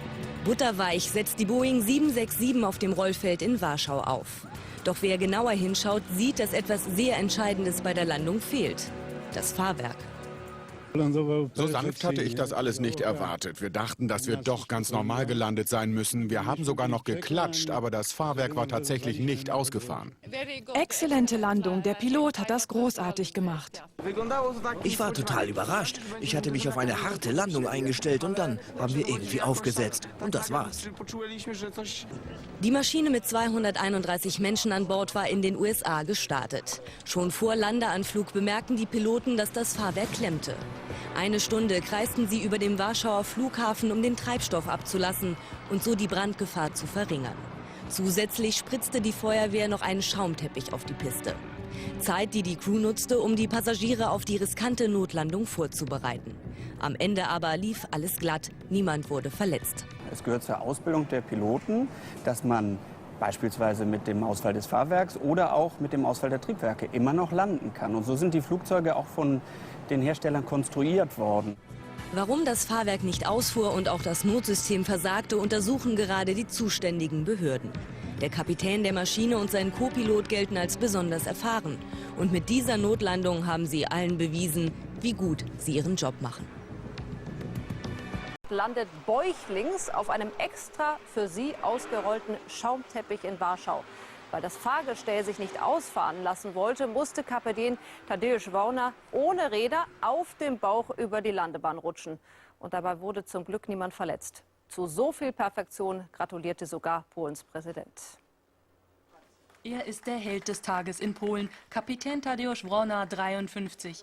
Von einer Meisterlandung sprechen die Medien, weil er die Boeing 767 sicher auf den Boden gebracht hat. Ich konnte schwer einschlafen gestern Abend, weil ich ständig an den Flug denken musste. Ich bin immer wieder alles durchgegangen und habe überlegt, was ich noch besser hätte machen können. Wir hatten großes Glück. Es waren dramatische Minuten im Leben der 220 Passagiere und der Besatzung, als die Maschine der polnischen Fluggesellschaft LOT ohne Fahrgestell zum Landeanflug auf Warschau ansetzte. Erstaunlich ruhig das Gespräch zwischen erfahrenem Pilot und Tower. Sie haben Erlaubnis zur Landung. Danke, verstanden. Funken fliegen, ein Triebwerk fängt Feuer, aber die Maschine aus Newark in der Nähe von New York landet sicher. Die Rettung funktioniert wie im Bilderbuch. Feuerhemmender Schaum auf der Landebahn verhindert größere Flammen. Innerhalb von wenigen Minuten verlassen die Menschen über Notrutschen das Flugzeug. Ich saß direkt an der Tragfläche und habe die Funken und den Rauch gesehen und dann sind alle zum Ausgang gerannt. Wir hatten Angst, vor allem die Frauen. Einige haben geweint. Überglücklich und erleichtert sind die Reisenden. Für viele war der gestrige Tag wie ein zweiter Geburtstag. Ich habe eigentlich sowas wie einen Schlag erwartet, dass wir runterkrachen, aber dann spürten wir, dass wir bereits sanft aufgesetzt hatten. Nach dem Start in Newark haben wir ein Krachen gehört. Wir wussten nicht, ob das Fahrwerk war, aber es war ein ungewöhnliches Geräusch. Bereits kurz nach dem Abflug in den USA bemerkt der Pilot Probleme im zentralen hydraulischen System. Tadeusz Wałna erklärt, er habe sich entschieden, wie in der Sicherheitsvorschrift vorgesehen, weiterzufliegen. Erst kurz vor der geplanten Landung sei ihm klar gewesen, dass sich das Fahrwerk nicht ausfahren lässt. Er kreist eine Stunde über Warschau, um vor der Notlandung Treibstoff zu verlieren. Die Situation hat uns total überrascht. Ich bin 500 Mal mit diesem Flugzeug geflogen und nie hat es Probleme mit dem Fahrwerk gegeben. Polen feiert seinen Helden Wałna, der, wie er selbst sagt, eigentlich keiner sein will. Seine Maschine steht noch auf dem Rollfeld. Sie soll heute zu technischen Untersuchungen gebracht werden, um die Ursache für den Defekt zu klären. Ohne ausgeklapptes Fahrwerk steuert die Boeing auf den Warschauer Flughafen zu. Vergeblich hatte der Pilot zuvor versucht, die Räder auszufahren. Anschließend war er eine Stunde gekreist, hatte überschüssigen Treibstoff verbraucht, um eine Explosion bei der Landung zu vermeiden. Dann setzt die Maschine bäuchlings auf einem Schaumteppich auf. Funken sprühen, wo Metall auf Asphalt reibt. Aber ein Feuer kann durch die Feuerwehr verhindert werden. Die 230 Passagiere bleiben unverletzt. Es war unglaublich, ganz sanft. Wir haben fast gar nichts gespürt. Der Pilot landete ganz ruhig. Wir dachten alle, wir sind auf Rädern gelandet, aber da waren keine, wie ich später sah. Erst vor einer Woche gab es die Notlandung einer iranischen Passagiermaschine, bei der das Bugrad klemmte. Der polnische Flugkapitän Tadeusz Wrona wird nun als Held gefeiert. Sein sanftes Aufsetzen gilt als fliegerische Meisterleistung, bei der ihm seine Erfahrung als Freizeitsegelflieger wohl mehr geholfen hat als das Training am Simulator. Man kann am Simulator das Landen ohne Fahrwerk üben. Gleichwohl sind die Erfahrungswerte hier nicht übermäßig groß. Wegen der havarierten Maschine bleibt der Warschauer Flughafen noch bis Donnerstag gesperrt. Warum sich die Räder der Boeing nicht ausklappen ließen, soll nun eine Expertenkommission ermitteln. It came in on its belly and skidded along the runway at Warsaw Airport with smoke and flames licking the wings of the aircraft. The Boeing 767 had circled Warsaw Airport for an hour to burn fuel before it landed. As soon as it came to a halt, the evacuation doors were opened and passengers spilled out onto the tarmac. They'd been warned before the emergency landing that they'd have to get off as quick as possible. The pilot said he was thankful they'd all arrived safely. I felt a huge relief when the head flight attendant told me a minute and a half after we landed that the plane was empty. Emergency crews continued to douse the plane with water long after it had landed to make sure there were no embers left. No one was injured in the incident, but the captain isn't taking any credit for that. He says he was just doing his job. It's too much to say I'm a national hero. I'm absolutely sure that any of our pilots could have landed the plane, and the result would have been the same because we train for situations like this on simulators. The plane was checked before it left the US and no faults were found, but the authorities say a thorough investigation will now be carried out to determine why the landing got stuck. Wendy Urquhart, BBC News. Unmanned spacecraft Shenzhou 8 docked with Spacelab module Tiangong-1 more than 300 kilometers above Earth's surface. China ist einer eigenen Raumstation einen großen Schritt näher gekommen. Das unbemannte Raumschiff Shenzhou 8 dockte an das Testmodul Himmelspalast 1 an. Im Pekinger Raumfahrtzentrum hatte sich die kommunistische Führung versammelt, um dieses erste chinesische Rendezvous in 343 Kilometern Höhe zu verfolgen. Rendezvous im All. 8 Jahre nach Chinas erstem bemannten Flug ins All ist der jungen Raumfahrernation das erste Kopplungsmanöver im Weltraum gelungen. In 343 Kilometern Höhe dockte ein unbemanntes Raumschiff an ein Raummodul an. Damit ist China dem Bau einer Raumstation einen wichtigen Schritt näher gekommen.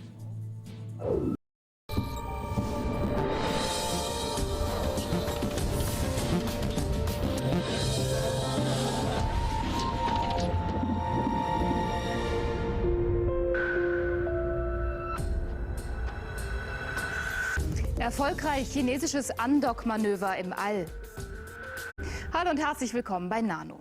Das chinesische Rendezvous im All war erfolgreich. Gestern Nacht wurde das magische Schiff mit dem Himmelspalast verkuppelt.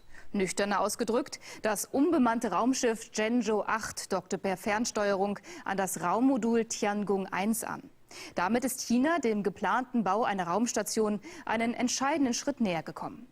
Am Montag war das chinesische Raumschiff bereits erfolgreich gestartet. Mit an Bord eine deutsche Experimentieranlage, mit der Wissenschaftler die Auswirkungen der Schwerelosigkeit erforschen wollen. Für die ehrgeizige Raumfahrernation China, die ihre Ziele lange allein verfolgt hat, auch politisch ein großer Schritt. 5, 4, 3, 2, 1, Jawohl! Professionell und streng nach Zeitplan macht China seinen zweiten Schritt auf dem Weg zu einer eigenen Raumstation. Nach dem Start des ersten Moduls Ende September wurde in dieser Woche auch das Raumschiff Shenzhou 8 erfolgreich ins All geschickt. Und gestern Abend unserer Zeit ist es den Chinesen gelungen, das unbemannte Raumschiff und die Raumstation in 343 Kilometer Entfernung zur Erde sicher zu verkoppeln.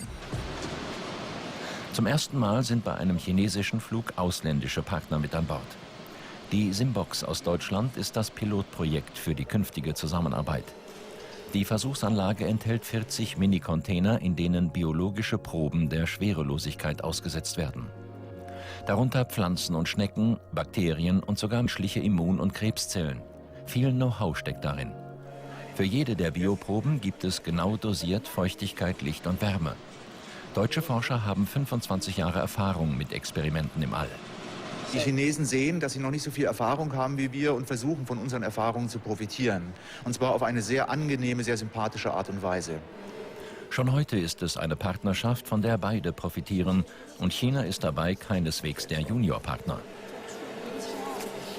Wir bezahlen ja für den Mitflug der Experimente und unserer Hardware nichts.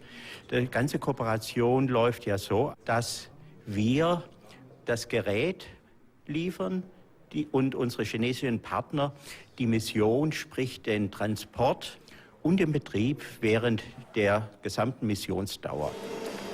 Simbox gilt als ein Projekt der bemannten Raumfahrt, auch wenn dieses Mal keine Astronauten mitfliegen. Aber das kann ja noch werden. Auf lange Sicht wollen wir natürlich die Kooperation ausbauen. Und wir sind ja auch schon eingeladen worden zu weiteren Flügen und weiteren Experimenten. Und unsere Wissenschaftler wollen das sicherlich auch nutzen. Nach 17 Tagen im Weltall soll Chengzhou am Fallschirm landen.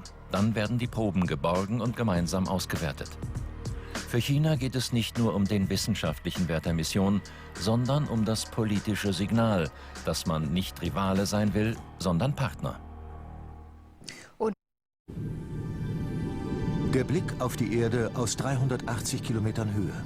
An Bord der Internationalen Raumstation kann sich die Crew ihre Mahlzeiten inzwischen aus 74 Speisen und 20 Getränken zusammenstellen. Zumeist luftdicht verpackt und gefriergetrocknet. Frische Lebensmittel stehen aber nur selten auf dem Speiseplan. Denn bislang muss jedes Stück Nahrung von der Erde zur ISS transportiert werden. Es ist der teuerste und aufwendigste Lieferservice des Sonnensystems. Bei Langzeitmissionen der Zukunft, jenseits der Erdumlaufbahn, sind deshalb andere Konzepte gefragt. Die Pläne für eine zukünftige Mondbasis sehen auch Gewächshäuser vor, in denen sich Astronauten frisches Obst und Gemüse selbst züchten können.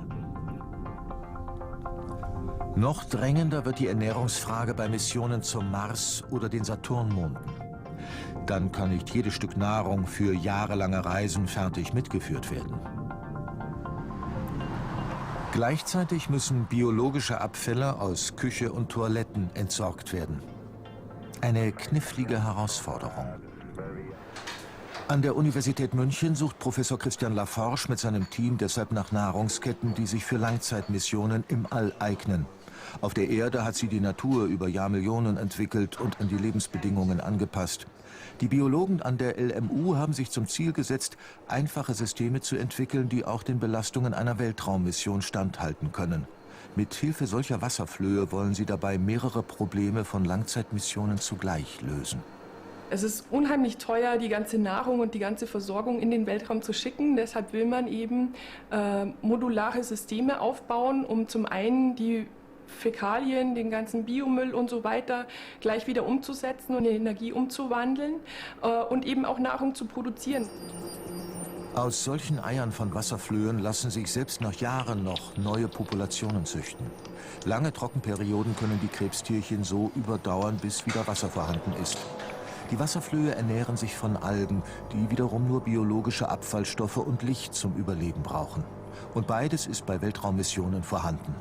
Mit Hilfe von Algen und Wasserflöhen könnten Astronauten so auf dem Mars Fische züchten, hoffen die Biologen aus München. Bislang ist aber noch unklar, ob die Wasserflöhe eine monatelange Reise ohne die Erdanziehung verkraften. Deshalb sollen sie auf einem Parabelflug der ESA in Schwerelosigkeit getestet werden. Bei dem Parabelflug wollen wir herausfinden, wie sich die Daphnien in Schwerelosigkeit, also die Wasserflöhe in Schwerelosigkeit verhalten, ob sie es gut aushalten, ob sie dabei sterben und ob das einfach gut funktioniert. In diesem Spezial-Airbus der Europäischen Weltraumagentur können Forscher für ihre Experimente kurze Augenblicke der Schwerelosigkeit nutzen. Auch die Biologen aus München sind diesmal dabei mit ihren Wasserflöhen. In den Transportcontainern zeichnen 4 Kameras die Reaktionen der Krebstierchen auf. Noch sind sie putzmunter. Ein letztes Mal überprüft Jessica Fischer die Geräte, dann beginnt der Parabelflug.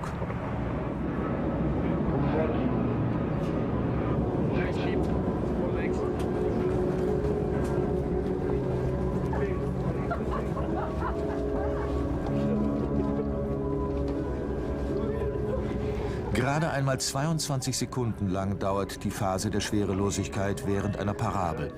Aber schon diese kurze Zeit bedeutet Stress, sowohl für die Menschen als auch die Wasserflöhe.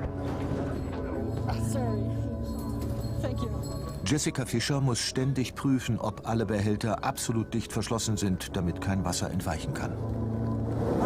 Jetzt gerade bin ich aus Versehen weggeflogen. Das war nicht das gute Gefühl, weil ich auf mein Experiment aufpassen muss, aber passiert. Ich habe alles notiert, alles gut, filmt, alles im Kasten, super. Nach 30 Parabeln haben die Forscher aus München und die anderen Teams genug Daten gesammelt. Nun heißt es, zurück in die Labors zur Datenauswertung. Die meisten der gerade einmal reiskorngroßen Krebstierchen scheinen die Parabelflüge tadellos überstanden zu haben.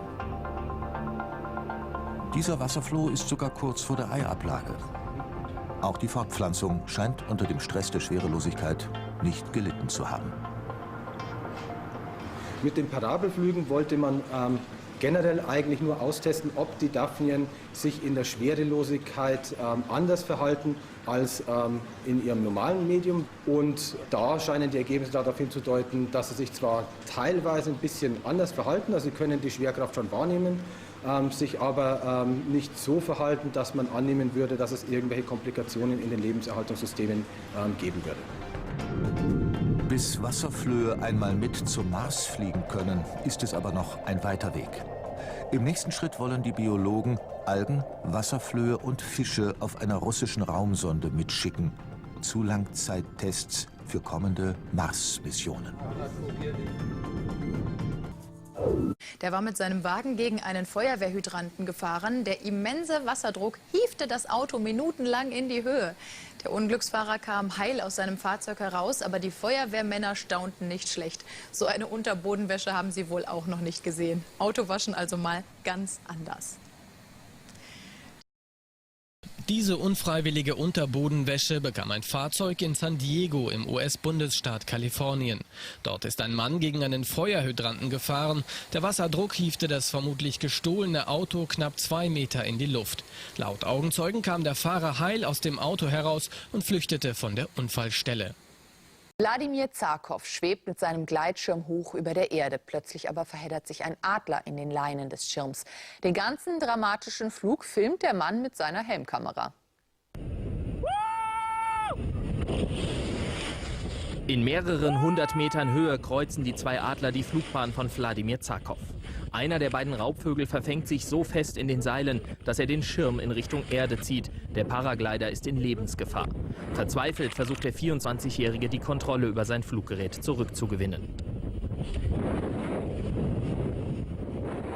Wladimirs Glück, der Reserveschirm, den er für solche Notfälle dabei hat, öffnet sich, stoppt den freien Fall in wenigen Sekunden. Mit seinem Funkgerät informiert der Paraglider seine Freunde und die Bodencrew darüber, dass er in Schwierigkeiten steckt.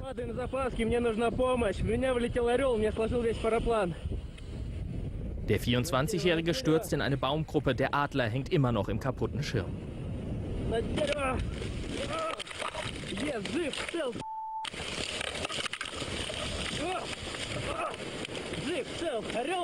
Die Bodencrew hat den Absturz beobachtet. Laut ruft Wladimir ihnen zu, es geht mir gut, ich bin okay. I'm fine, I'm okay, I'm okay. Kaum zu glauben, er ist unverletzt. Und in seiner Helmkamera erzählt der junge Mann aus Moskau, dass er im freien Fall im Augenwinkel noch eine Herde Bergziegen, mehrere Pferde und einen Hund erkennen konnte. Так, сейчас я приступлю к освобождению моего замечательного параплана. Und als hätte er es im Schock kurz vergessen, noch immer hängt der gefangene Adler mit den Flügeln im Unglücksschirm.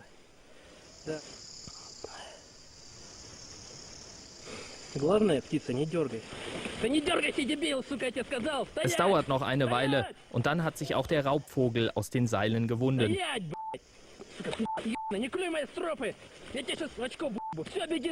Er flattert davon und es sieht so aus, als sei auch ihm nichts weiter passiert. Glück gehabt, denn bei diesem Zusammenstoß hätte wahrhaftig mehr passieren können. Fukushima. In Reaktor 2 des japanischen Atomkraftwerkes gibt es laut der Betreibergesellschaft TEPCO erneut Anzeichen einer Kernschmelze. Bisher habe sich die radioaktive Konzentration im Reaktor aber nicht verändert. Das AKW war infolge des Erdbebens und des Tsunamis vom 11. März schwer beschädigt worden. In den Reaktoren 1, 2 und 3 kam es dadurch zu Kernschmelzen. In den vergangenen Wochen war es etwas ruhiger geworden um das havarierte Atomkraftwerk Fukushima. Heute schreckt uns eine neue Hiobsbotschaft auf. Es besteht die Gefahr, dass eine unkontrollierte Kernspaltung eingesetzt habe, teilte die Betreiberfirma TEPCO mit. Im Reaktor 2 wurde das Edelgas Xenon gefunden, das bei einer atomaren Reaktion entsteht. Die Substanz hat nur eine kurze Halbwertzeit, sodass der Vorfall noch nicht lange zurückliegen kann. Doch was tut TEPCO? Sie spielen den Vorfall wie gewohnt herunter. Die Situation im zerstörten Atomkraftwerk Fukushima Daiichi sei unter Kontrolle gebracht. Das hatte der Betreiber TEPCO in den letzten Monaten immer wieder versichert. Doch im Reaktorblock 2 wurden jetzt die Gase Xenon 133 und Xenon 135 gemessen. Nebenprodukte einer atomaren Reaktion. Heute musste TEPCO einräumen, dass es möglicherweise wieder zu einer unkontrollierten Kernspaltung gekommen ist. Der Reaktor aber sei stabil. Ein Anstieg von Temperatur, Druck oder Radioaktivität sei nicht gemessen worden. Kein Grund zur Sorge also. Eine Botschaft, der immer weniger Menschen in Japan Glauben schenken. Ich denke, das größte Problem ist, dass TEPCO und die japanische Regierung nichts wirklich wissen, was in den Reaktoren passiert.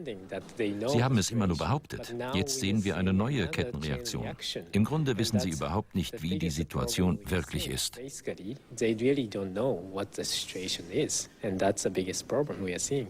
TEPCO leitet jetzt, wie schon zu Beginn der Katastrophe, Borsäure in Reaktorblock 2 ein, um eine Kettenreaktion zu stoppen. Ja, ein neuer Vorfall in Fukushima wirft viele Fragen auf, die wir gerne klären würden. Mit dem Physiker Christian Küppers vom Öko-Institut in Darmstadt. Hallo, Herr Küppers. Hallo.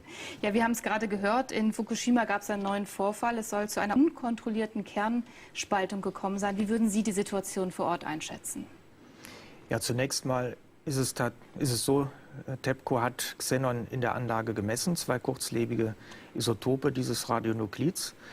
Das würde tatsächlich heißen, dass eine Kettenreaktion vor nicht allzu langer Zeit stattgefunden haben muss, weil diese Radionuklide sonst nicht mehr vorhanden wären. Also wenn diese Messungen zuverlässig durchgeführt worden sind, dann liegt tatsächlich hier ein deutlicher Hinweis dafür vor, dass eine Kettenreaktion noch stattfindet. Wie kann denn jetzt noch, so viele Monate danach, es zu einer Kettenreaktion kommen? Wie muss man sich das vorstellen? Also normalerweise ist der Brennstoff in Brennelementen und in Brennstäben enthalten, in einem Reaktorkern alles geometrisch sehr definiert angeordnet, damit man ihn gut kühlen kann, damit man die Kettenreaktion ganz gut unter Kontrolle halten kann. Im Reaktor Fukushima ist allerdings der Brennstoff ausgetreten, die Reaktoren sind zerstört worden. Der Brennstoff ist irgendwo in der Anlage, man weiß auch nicht von dem gesamten Brennstoff ganz genau, wo er sich befindet. Und dann wird es auch Stellen geben, wo so viel Brennstoff sein kann, dass, wenn dann noch Wasser zutritt, eine Kettenreaktion stattfindet. Also der Wasserzutritt ist insofern wichtig, als dieses Wasser die Neutronen bremst, sie dadurch effektiver spalten und es also erst mit dem Wasser zu einer Kettenreaktion kommt. Könnte es denn jetzt zum Beispiel in Tschernobyl, wenn Wasser dazu käme, es auch noch zu einer Kettenreaktion kommen? Auch wenn man da einen sehr großen Bereich von Brennstoff wieder mit Wasser bedecken würde, mit einer ausreichend dicken Schicht, denke ich, ist es auch in Tschernobyl noch möglich. Also auch nach Jahrzehnten nach einem schweren Unfall. Ja. Bleiben wir jetzt natürlich nochmal in Fukushima. Da setzt TEPCO jetzt Borsäure ein. Was heißt das genau? Also Borsäure ist ein Stoff, der Neutronen einfängt, also das Wasser moderiert und macht die Umstände für die Kettenreaktion erstmal günstiger. Das Bohr würde Neutronen einfangen, die dann für die Spaltung nicht zur Verfügung stehen, und dadurch würde dann die Kettenreaktion unterbunden. Das ist also insofern eine sehr wichtige Maßnahme, die TEPCO da ergriffen hat. Allerdings ist es auch schwierig zu sagen, dass sie 100%ig wirksam sein wird, weil nicht ganz klar ist, wo diese Kettenreaktion stattgefunden hat und ob diese Borsäure auch tatsächlich bis dorthin kommt, wo sie gewesen ist. Man kann ja eben in den Reaktor nicht überall hineinsehen, geschweige denn hineingehen. TEPCO spielt das Problem ja auch ganz gerne herunter. Wie wahrscheinlich ist denn, dass die Kettenreaktion jetzt tatsächlich unterbrochen wird? Ja, ich denke, es ist schon wahrscheinlich, dass man dieses Problem in den Griff kriegen kann. Aber eine 100%ige Sicherheit, dass eine Kettenreaktion nicht mehr eintreten wird, die, denke ich, wird es so bald nicht geben.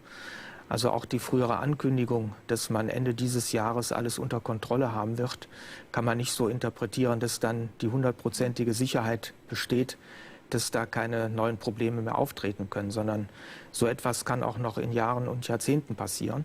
Und es kann eigentlich nur dann nicht mehr passieren, wenn man den Reaktor, den Brennstoff aus dem Reaktor entfernt hat, also den Reaktor natürlich dann auch letztendlich abgebaut hat und die ganzen radioaktiven Stoffe und Kernbrennstoffe in einem Endlager verwahrt. Also das Problem wird uns noch viele, viele Jahre weiter begleiten. Herr Kuppers, vielen Dank für das Gespräch, vielen Dank für Ihre Antworten. Bitte schön. Scientists have analysed a jawbone excavated from a prehistoric cave, and their findings suggest that our ancestors lived alongside Neanderthals and may have been responsible for their extinction. Our science correspondent Palab Ghosh reports. Tens of thousands of years ago, these caves in Torquay were home to early humans. Early modern humans were nomadic people. Many of them left Africa, crossed Europe, and decided to live in these caves. But when did the first humans come to Britain? This fragment of a human jawbone found in the caves holds the answer. A study published in the journal Nature shows that Torquay was one of the first places in Europe that humans settled. I think it's exciting because at last it shows us that modern humans were in Europe, and even Western Europe, more than 40,000 years ago. They're associated with these stone tool industries, and they're contemporary with the Neanderthals. And they're contemporary with the Neanderthals for several thousands of years. Neanderthals were a completely separate species of human that once dominated Europe until they inexplicably died out. A new high-tech dating of the jawbone shows conclusively that Neanderthals and modern humans lived side by side in southern England, which suggests that our species might be responsible for their demise. Palab Ghosh, BBC News, Torquay. Einsatz unterbrochen. Ein schwerer Sturm erschwert die Arbeiten an dem von Neuseeland havarierten Containerschiff Rena. Das Schiff hat schwere Schlagseite. Außerdem sind mehrere Container über Bord gegangen. Bisher konnten die Rettungsteams mehr als 1100 Tonnen Öl abpumpen, 350 sind noch an Bord. Zudem ist es gelungen, für den Fall eines Auseinanderbrechens des Frachters die Tanks zu versiegeln. Divers are braving dangerous conditions to try and empty the fuel tanks on the Rena. It ran aground a month ago, spilling 350 tons of oil. Engineers say that there's a similar volume of oil still on board. Weather conditions off New Zealand are going to have a really big impact on that salvage operation. Our meteorologist Jen Delgado is monitoring it. Jen? That's right, Zane. We are monitoring it because we have a strong cold front that's going to be pushing through the region. Along with it, it's going to be producing some swells right along 1.5 meters in the Bay of Plenty. As I show you in the satellite, you can see the clouds moving in, and the weather, as I said, not too favorable, especially in that area of the Bay of Plenty.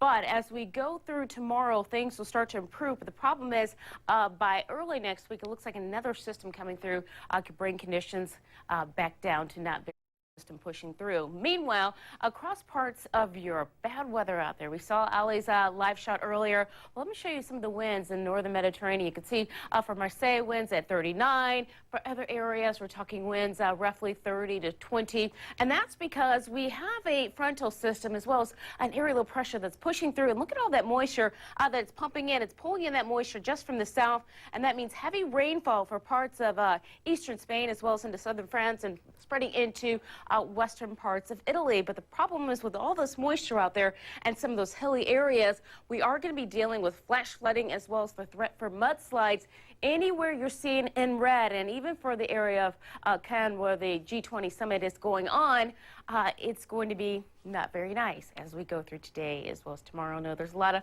jokes about the clouds around. Well, they really are around. And as I take you over to the graphic right here, kind of gives you an idea to kind of visualize where the heaviest rainfall is going to be. Meanwhile, over towards Eastern Europe, things quiet there, but do have a problem spot through parts of Turkey.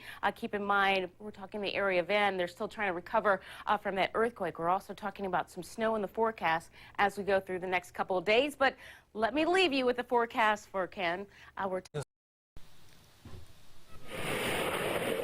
Ende März. Amerikaner und Briten schießen Marschflugkörper Richtung Libyen. Der Anfang vom Ende Gaddafis. Werden Briten und Amerikaner demnächst auch gemeinsam gegen den Iran vorgehen? Die britische Marine bereitet sich offenbar darauf vor. Für den Fall, dass Washington um Hilfe bittet, prüft die Royal Navy derzeit wohl, wo ihre Schiffe und U-Boote stationiert werden könnten, um Tomahawk-Raketen auf Ziele im Iran zu schießen. Die iranischen Atomlabors, Zentrifugen und Reaktoren sind über das ganze Land verstreut. Viele liegen tief unter der Erde. In der Atomstadt Qom sollen inzwischen noch leistungsfähigere Anlagen zur Urananreicherung installiert worden sein, so die Einschätzung westlicher Diplomaten. Schon bald könnte das Material für den Bombenbau sehr gut versteckt werden. Es wäre dann auch für Flugkörper nicht mehr erreichbar. Die erste iranische Atombombe wäre dann nur eine Frage der Zeit. Für Israels Regierungschef Netanyahu ist der Zeitpunkt zuzuschlagen schon längst gekommen. Und für die Amerikaner? Präsident Obama dürfte sich kaum nach einem neuen militärischen Abenteuer sehnen. Doch sollten sich die Geheimdiensterkenntnisse zu Teherans Nuklearprogramm verdichten, hat Obama möglicherweise keine andere Wahl. Für den Fall eines Angriffs drohte Iran heute mit Konsequenzen in so wörtlich apokalyptischem Ausmaß. Today, I'm happy to announce that the Boeing company has selected Florida for its Commercial Crew Program Office. A new partnership has been formed between NASA and Space Florida to occupy, use, and modify the Kennedy Space Center's Orbiter Processing Facility, OPF-3, the Space Shuttle Main Engine Processing Facility and Processing Control Center. The 15-year use permit deal is the latest step Kennedy is making in its transition from a historically government-only launch complex to a multi-user spaceport. Kennedy and the entire Space Coast have been synonymous with NASA's historic 30-year shuttle program, as well as America's first 50 years in human spaceflight. And the agreement that we've reached today with Spaceport Florida will help set up an even brighter future. Space Florida, the state's aerospace economic development agency, is leasing OPF-3 to the Boeing company to manufacture and test the company's crew space transportation spacecraft. Development of the CST-100, a reusable capsule-shaped spacecraft to transport up to 7 people, or a combination of people and cargo, to space, is expected to create as many as 550 jobs along the Space Coast. 40 meters away from docking, the Progress's Core's automated rendezvous antenna has been retracted. The Russian Progress 45 cargo ship docked to the International Space Station, delivering almost 3 tons of food, fuel, and supplies to the residents of the complex. Capture, we have indicator mode. Docking confirmed. The unmanned resupply ship automatically linked up to the Pier's docking compartment on the Russian segment of the station. And liftoff of the Soyuz booster on the Progress 45 resupply ship bound for the International Space Station. The arrival of the spacecraft came 3 days after its launch from the Baikonur Cosmodrome in Kazakhstan, in a successful comeback from the failure of a similar Soyuz booster on August 24th that resulted in the loss of Progress 44. It also happened 11 years to the day after the docking of Expedition 1, when NASA astronaut Bill Shepard and Russian cosmonauts Yuri Gidzenko and Sergei Krikalev arrived at the orbiting outpost aboard a Russian Soyuz capsule, becoming the first inhabitants of the ISS. There has been an uninterrupted human presence there ever since. The Space Shuttle Atlantis crew, from left Doug Hurley, Sandy Magnus, Commander Chris Ferguson, and Rex Walheim, was welcomed to the White House by President Obama. The president was presented with the coat from STS-135, the final mission of the Space Shuttle program, by former astronaut Janet Kamandi, now Director of Flight Crew Operations at the Johnson Space Center. one of the latest recipients of the Nobel Prize for Physics, is now the latest to receive one of NASA's most prestigious awards. Deputy Administrator Lori Garver joined with Maryland Senator Barbara Mikulski in presenting the agency's Exceptional Scientific Achievement Medal to Adam Rees of the Space Telescope Science Institute. The award is given for contributions to NASA's aeronautical or space exploration goals. Rees was among 3 scientists who provided evidence that the expansion of the universe is accelerating. The Shaw Prize, won by Rees 5 years ago, goes this year to NASA astrophysicist Gerald Fishman of the Marshall Space Flight Center. Fishman and another scientist share the award and $1 million cash prize for research on gamma-ray bursts, the brightest, most explosive events known to occur in the universe. Fishman, a NASA astrophysicist since 1974, is a co-investigator on the gamma-ray burst monitor, a key instrument aboard the Fermi Gamma-Ray Space Telescope. As for Fermi, it has discovered the youngest known millisecond gamma-ray pulsar in an old globular cluster of stars named NGC 6624. Millisecond pulsars are highly magnetized neutron stars that rotate every 1 to 10 milliseconds, or 1/1000th of a second. Animation shows a neutron star to scale with the island of Manhattan, and all pulsars detected by Fermi blinking at 1/50th their actual speed. The economic impact of the Walt's flight facility was the topic of the day as members of the Federal Reserve Bank in Richmond toured the facility. The day included a roundtable discussion on the importance of Wallops economically to the area, with 20 regional economic development leaders, and also a tour of several of the facilities at Wallops, including NASA's Sounding Rocket Facility and Range Control Center. They also received an overview on Orbital Sciences Corporation Taurus II launch vehicle that will begin carrying supplies to the International Space Station in 2012, and also the Mid-Atlantic Regional Spaceport's new pad from which the Taurus II will launch. We were interested just because of its implications for the economy. You guys are doing great things. Innovation is the key to growth in our standard of living over time, but you're doing great things for the country as well. So keep up the good work. NASA couldn't achieve the big things that we do were it not for small business.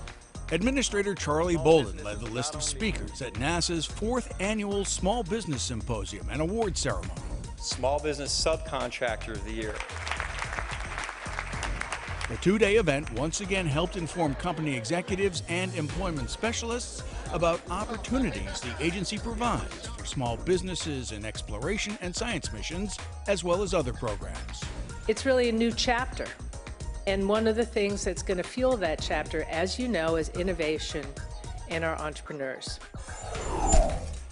The 4th annual Wernher von Braun Memorial Symposium featured several NASA speakers providing updates on the Marshall Space Flight Center and various agency missions and programs.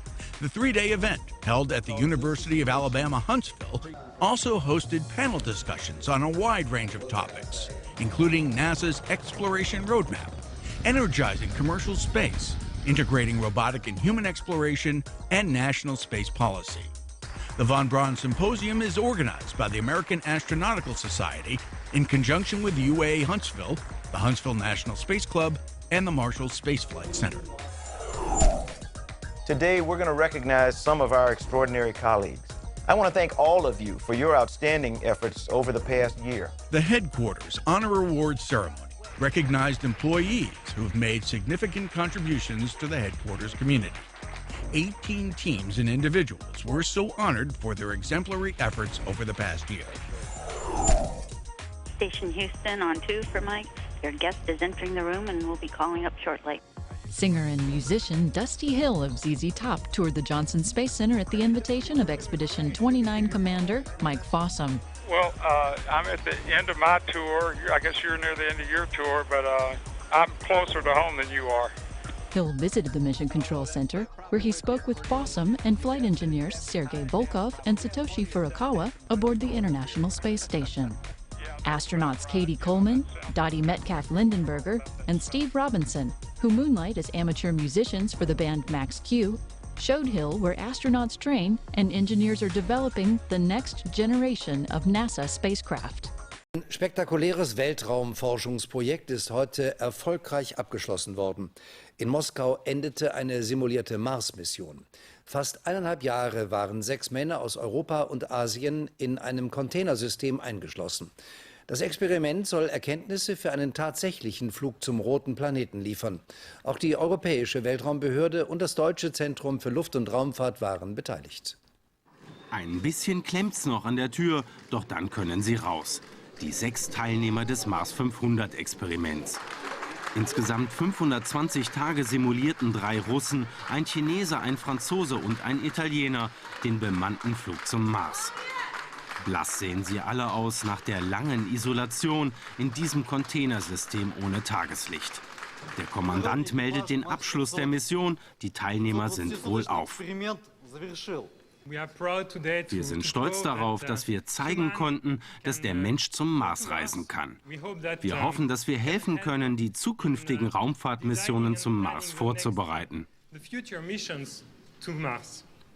Unter strenger Videobeobachtung führten die Teilnehmer mehr als 100 wissenschaftliche Experimente durch. Alles wurde genau gemessen. Viele Experimente haben mit Fitness, Stressforschung und Gruppendynamik zu tun. Höhepunkt der Reise war der Ausstieg auf eine künstliche Marsoberfläche, inklusive einer langen Zeitverzögerung bei der Übertragung der Funksignale zur Erde und zurück.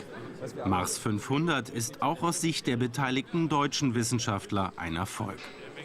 Sie haben gezeigt, dass sie in der Lage sind, 520 Tage unter diesen schlimmen, harten Bedingungen auch zu überstehen. Und das freut uns alle, besonders die Wissenschaftler natürlich. Eine wirkliche Mission zum Mars wird es aber frühestens in 20 oder 30 Jahren geben. A warm welcome home for 6 Mars-anauts after a 520-day trip to Mars, sort of. The international crew actually never left Earth. They were locked away in steel tubes at a facility in Russia. The fake mission to Mars was sponsored by the European Space Agency. The experiment aimed at testing the psychological effects of long-term space travel. A very beautiful experiment comes to an end. It is called Mars 500, but the data which was gathered during the experiment could be used not only during space flights, but on the Earth as well. Because situations when a group of people are situated in a confined space and are doing complicated jobs are common on the Earth. So the results will be applicable in a wide range of human activities. This is where the group relaxed. The blue lights set up in the Mars 500 helped the crew prepare their eyes for seeing real daylight. In all, the space where they lived was the size of 6 buses in a row. The crew from China, Russia, and Europe had limited contact with the outside world, the only communication being email, text message, or video. The simulated trip replicated many aspects of a real spaceflight to Mars, including orbiting, landing, even visiting the surface of the red planet. Their stress and hormone levels were monitored, as well as their sleeping patterns and their moods. There was a lot of downtime, though. They spent some of it watching a movie. 2001, A Space Odyssey. Jonathan Mann, CNN. Es ist immer noch faszinierend, in einer klaren Nacht zum Mond zu schauen und daran zu denken, dass da oben tatsächlich Menschen gelandet sind. Vor 42 Jahren ist das gelungen. Heute bekäme das so ohne weiteres keine Raumfahrtnation mehr hin. Und trotzdem träumen die vom Mars 140 Mal so weit weg. Die Reise würde hin und zurück fast 1,5 Jahre dauern. Roboter, die solche Bilder schicken, haben weder seelische noch medizinische Probleme auf ihrer Mission. Die wollen ja nicht mal zur Erde zurück. Aber wie ist das mit Menschen? Können die eine so lange Reise durchhalten? Mehr als 500 Tage eingesperrt und abgeschnitten in einem Container? Ja, sie können. Sie können es sogar ohne Schwerelosigkeit zu genießen und ohne Abenteuer auf dem echten Mars. Cornelia Schiemens aus Moskau über ein erfolgreiches, aber irgendwie auch etwas unspektakuläres Experiment. Das Pseudoraumschiff in Moskau ist gelandet. Punkt 14 Uhr russischer Zeit öffnete sich die Luke nach 520 Tagen. Ein bisschen blass, aber überglücklich landeten die 6 Versuchskaninchen wieder in der irdischen Realität. Alle sind gesund, meldet Kommandeur Sitev. Die Mars-Mission ist geglückt. Gewöhnen Sie sich schnell wieder an die Erde, so der gute Rat vom Bodenpersonal. Hello. Es ist so toll, euch alle wiederzusehen. Es ist einfach überwältigend. Rather overwhelming. Es waren quälend lange Monate im Kampf gegen die Routine. Es gab nur wenige Höhepunkte, aber einer, der war gewaltig. Die simulierte Landung auf dem Mars nach 250 Tagen. Vorsichtig tapsend in Raumanzügen so groß wie Schränke erkundeten die Hobbykosmonauten den Mars. In Wirklichkeit ein aufgeschütteter Sandkasten unterm künstlichen Sternenhimmel. Wir sind stolz, denn wir haben gezeigt, dass die Menschheit es schaffen kann bis zum Mars. Wir sind bereit für die nächsten Sphären. Über 100 Experimente haben die 6 Männer über sich ergehen lassen. Das größte: Essen streng nach Plan. Keine Schokolade mal ebenso zwischendurch, nur das, was die Wissenschaftler bereitgestellt haben. Manchmal habe ich echt Bock auf Hamburger, aber das geht dann eben nicht. Wir haben die Lebensmittel ja verköstigt vorab. Und das hat denen alles wunderbar geschmeckt. Und was dann passierte über die Monate ist, dass sie einfach keine Wahl hatten. Sie mussten dieses Programm abessen. Und das hatten die nicht so fürchterlich gern. Aber die Qual hat sich gelohnt, denn die Wissenschaftler können jetzt sicher belegen, je weniger Salz man isst, desto niedriger der Blutdruck. Psychologisch sind die Männer an ihre Grenzen gegangen, wurden immer wieder von außen gefordert, damit ja kein Gruppenkoller entsteht. Ständige Beschäftigung der Crew, das ist eine der Hauptherausforderungen bei einer Mars-Mission. Die Crew, die präsentiert sich hervorragend. Also man sieht, dass das, was hier die Psychologen geleistet haben, wirklich sehr erfolgreich war. Sie haben es bewiesen, 6 Männer können über 1,5 Jahre auf engstem Raum zusammenleben. Psychologisch scheint die Reise zum Mars also möglich. Technisch allerdings wird es noch mehrere Jahrzehnte dauern. Und, du wolltest noch was sagen? Wollte ich nicht. Ich wollte an dich übergeben. Das ist in diesem Moment immer das Zweckmäßigste. Dann brauche ich jetzt eine Kamera.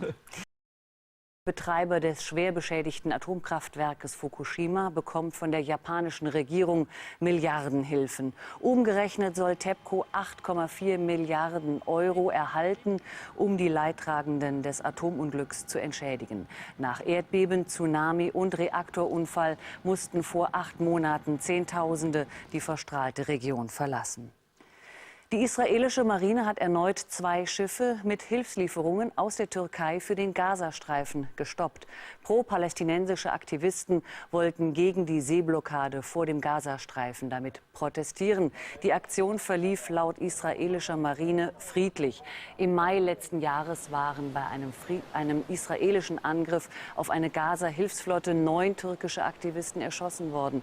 Israel hat den Gazastreifen abgeriegelt, um damit den Schmuggel von Waffen zu unterbinden. Das Beweisfoto vom Nabel der Welt. Nur in Greenwich vor den Toren Londons kann man über dem Nullmeridian stehen.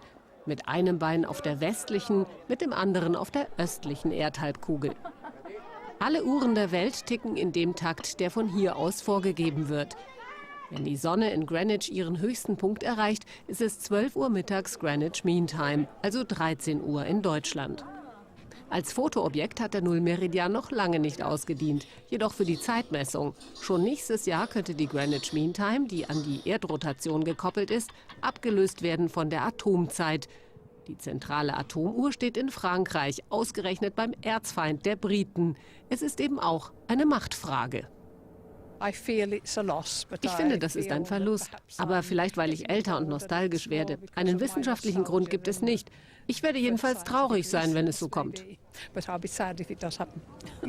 Nein, das will ich nicht. Vor allem, wenn Sarkozy irgendwas damit zu tun hat. Wir geben doch schon genug aus der Hand. Und das ist das Letzte, das wir hergeben sollten. Ein bisschen Stolz müssen wir bewahren. Das Problem sind die Schaltsekunden. Sie sind Sand im Getriebe für Wissenschaft und Technik. Mit dem Abschied von der Greenwich Mean Time gäbe es statt wie bisher alle paar Jahre nur noch alle paar Jahrzehnte Schaltsekunden. Zum ersten Mal in der Geschichte wäre die Zeitmessung nicht mehr an die Erdrotation gekoppelt. Wie genau muss man die Zeit messen? Ich meine, eine Sekunde ist eine Sekunde, oder? Man kann in einer Sekunde nicht viel tun, also warum sollte man sie aufspalten? Jeden Tag um 13 Uhr fällt in Greenwich ein Zeitball herab. Danach haben die Seefahrer früher ihre Uhren gestellt. Doch wann es in Greenwich 1 Uhr mittags schlägt, wird möglicherweise bald in Paris bestimmt. Severe storms have triggered deadly floods in northern Italy and may be to blame as well for a major and deadly traffic accident in England. Meteorologist Pedram Jevaheri joins us now from the World Weather Center. Big storm reaching all the way from southern Europe over to England, and terrible outcome. Yeah, absolutely is. And you know, Jonathan, this time of year, it is that transitional point from the warmth across the southern portion of Europe. Of course, autumn in full swing, and the temperature is beginning to cool off, and that sparks up some very strong storms. And as Jonathan said, all the way from portions of the western Mediterranean stretching out towards the North Sea, are getting strong and active weather over the past 24 hours. And out over portions of southern France, northwestern Italy, that's really where the brunt of the activity was. And just some video coming out of Genoa in northwestern Italy showing you the severe rain, and Italy notorious for getting these flash floods and also landslides associated with them, just because of those iconic hills, the mountaintops, the geography in this region setting up the inclement weather that follows. And again, getting reports that 7 people have lost their lives, 2 being kids associated with the floods across portions of Italy, and the storms expected to continue over the next 24 hours. And another iReport video I want to share with you coming out of Italy. Again, you take a look, the streets have literally just been waterlogged here with the heavy rainfall, and another round of rain, upwards of 80 millimeters of rainfall possible over the next 24 hours. To the north, that same storm system brought in very heavy rainfall out over Taunton. This is southwestern portions of England, just south of the Bristol Channel out there, and very brief heavy rainfall. But once the rain moved on, skies cleared up. Some fog developed because of that moisture left in the low levels of the atmosphere. And some video now, new video coming out of areas in southwest England near Taunton. At least 27 cars now, a major pileup. The authorities saying they've never seen something like this to this extent. Multiple fatalities associated with this as well. And fire literally set ablaze across this part of the world on this stretch of freeway here, where we know the roadway, the M5, has been closed for at least 24 hours. And again, the heavy rainfall, the fog left in place, and after the fog actually began lifting and the rains moved out, authorities have confirmed that there was a fireworks show also in this area. So potentially another area where folks were distracted on the road and slick conditions and poor visibility, setting up what is now a very deadly scene across portions of England. And this active weather for England now looks like it is going to be quieting down, Jonathan, but southern Europe certainly not out yet. Pedram Jevaheri, thanks very much. Yeah. Mindestens 7 Menschen starben, 51 wurden verletzt, als auf der Autobahn M5 Dutzende Fahrzeuge ineinander krachten und in Brand gerieten. Möglicherweise war Nebel Grund für das Unglück. Aus London berichtet Ulrich Klose. Eine riesige Feuerwand spannt sich entlang der M5. 2 Dutzend Autos und Lastwagen stehen in Flammen. Menschen, die sich aus ihren Fahrzeugen retten können, begeben sich gleich wieder in Lebensgefahr, bei dem Versuch, andere, die in Wracks eingeklemmt sind, zu befreien. Ein Autofahrer, der zunächst noch die Nerven hat, das Feuerdrama mit seinem Handy zu filmen, bekommt plötzlich selbst Angst. Jesus Christ. Ein Albtraum auf der Autobahn. Nur 5 Wagen vor uns sahen wir, wie sich die Autos auftürmten. Wir konnten gerade noch bremsen, als wir den Unfall bemerkten. Aus den Wracks schlugen bis zu 10 Meter hohe Flammen. Zu der Massenkarambolage kam es nahe der Stadt Taunton auf der M5, etwa 200 Kilometer von London entfernt. Noch am Nachmittag bot sich an der Unfallstelle ein Bild der Verwüstung. Verkeilte Lastwagen und ausgebrannte Wracks kreuz und quer auf der Fahrbahn. Die Polizei ist bereits mitten in der Ursachenforschung. Es war extrem schlechtes Wetter. Dichte Nebelbänke lagen über der regennassen Fahrbahn. Noch verschlechtert wurden die Sichtverhältnisse offenbar durch Feuerwerke, die in Siedlungen nahe der Autobahn abgebrannt wurden. Das Inferno breitete sich durch explodierende Fahrzeugtanks rasend schnell aus. Mindestens 2 Lastwagen hatten große Mengen Benzin transportiert. Die Herbststürme, die seit Tagen in Südeuropa wüten, haben jetzt auch Spanien erreicht. In der Region um Barcelona wurden die Menschen von dem plötzlichen Starkregen überrascht. Auf vielen Straßen ging es kaum noch voran, einige mussten gesperrt werden. Auf dem unter Wasser stehenden Sportplatz war an ein Fußballspiel nicht mehr zu denken. Die Spanier kämpfen mit den Folgen des Unwetters, ein Schicksal, das sie mit ihren Nachbarn in Frankreich teilen. Dort gilt in 6 Departements im Süden des Landes die zweithöchste Alarmstufe Orange. Heftige Regenfälle schon seit Tagen, besonders schwer betroffen sind die Alpenregionen. Mehr als 2300 Menschen mussten ihre Häuser verlassen. Viele müssen sich von den Rettungsteams helfen lassen. Zu plötzlich kamen die schweren Unwetter. Nach den Gewittern sind mehrere Ortschaften ohne Strom. Notunterkünfte werden eingerichtet. Niemand weiß, wie lange die Menschen hier ausharren müssen. Das Hochwasser hält auch Italien weiter in Atem. Nach den schweren Unwettern im norditalienischen Genua ermittelt jetzt die Staatsanwaltschaft gegen die Bürgermeisterin. Der Vorwurf: fahrlässige Tötung und Verschuldung eines Desasters. Trotz höchster Unwetterwarnung waren am Freitag Schulen und Kindergärten offen geblieben. 4 Frauen und 2 Kinder sind bei der Sturzflut ums Leben gekommen. Der Kopf sagt, es ist November, aber wenn man dann zur Haustür rausgeht, dann ziehen wir Schal und Jacke schnell wieder aus. Es ist wirklich ein schöner, ein goldener Herbst. In Bayern stiegen die Temperaturen heute sogar noch mal auf über 20 Grad und fast überall schien die Sonne dazu. Und das Schöne, die Aussichten für nächste Woche, die sind genauso gut.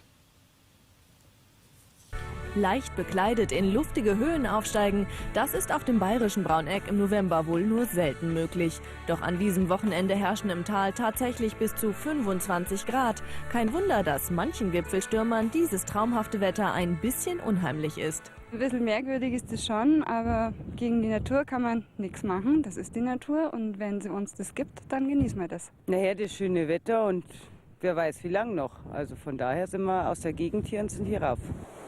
In München wollen diese Herren offenbar noch an der Urlaubsbräune arbeiten. Bei rund 12 Grad vielleicht etwas optimistisch gedacht, aber die Sonne scheint eben zu verführerisch. Zum Glück für die Liegestuhlverleiher. Auch die letzten Wochenende war sehr gut. Der Sommer war nicht so schön und deswegen war da nicht so viel los. Und dass man es auch locker alleine schafft, jetzt sind wir zu zweit da. Klingelnde Kassen auch in Frankfurt, denn hier fällt das gute Wetter mit einem verkaufsoffenen Sonntag zusammen. Da steigt die Shoppinglust nur nicht auf Wintersachen, auf denen bleiben die Läden erstmal sitzen. Wer will heute auch schon an Winter denken? Nur im Norden rund um Hamburg sucht man den goldigen Herbst heute vergeblich. Stattdessen stochern im Nebel. Doch auch hier können selbst frische 8 Grad die gute Laune nicht verderben. Israels Luftwaffe übt den Langstreckenflug. Manöver auf Sardinien. F-16 Kampfjets, Betankungsflugzeuge, alles was man braucht für einen Angriff über längere Distanzen. 2000 Kilometer sind es bis nach Italien, 2000 Kilometer wären es bis in den Iran. Zeitgleich testet Israel eine neue Rakete, einsetzbar für weit entfernte Ziele. Alles nur Zufall? Der Raketentest, das Manöver seit langem geplant und doch sorgen sie für Aufregung. Israel redet nicht mehr nur, Israel handelt jetzt, sagt der Nachrichtensprecher. Im Land rätseln sie, was die Regierung wirklich vorhat. Angeblich soll Premier Netanyahu dabei sein, seine Minister von einem Militärschlag zu überzeugen. Dass alle Optionen auf dem Tisch liegen, hat er immer schon gesagt. Und auch Präsident Peres warnt jetzt, die Zeit laufe ab. So wie es aussieht, wird der Iran bald eine Atombombe haben. Bis dahin haben wir noch ein halbes Jahr Zeit oder höchstens ein Jahr. Hier baut der Iran an der Bombe. Davon sind die Israelis überzeugt. Nächste Woche, so orakelt man düster, werde es Beweise geben in einem neuen Bericht der Internationalen Atomenergiebehörde. Die Kriegsrhetorik aus Jerusalem genau jetzt hat damit zu tun, sagen Experten. Israel glaubt, das ist jetzt die letzte Gelegenheit, um die Weltgemeinschaft davon zu überzeugen, dass sie schmerzhafte Sanktionen gegen Iran verhängen muss. Wenn die nicht kommen, könnte Israel eben im Alleingang handeln und die iranischen Anlagen bombardieren. Pläne dafür hat die Armee seit langem in der Schublade, davon kann man ausgehen. Eine Aktion im Alleingang oder besser mit Hilfe der Amerikaner. Die Konsequenzen allerdings kann keiner abschätzen. Der Ex-Chef des Geheimdienstes warnt, so ein Angriff wäre idiotisch. Und das Regime in Teheran droht bereits mit, so wörtlich, apokalyptischer Vergeltung. Raketenalarm diese Woche in Tel Aviv. Es ist ein Test nur für die Hilfskräfte.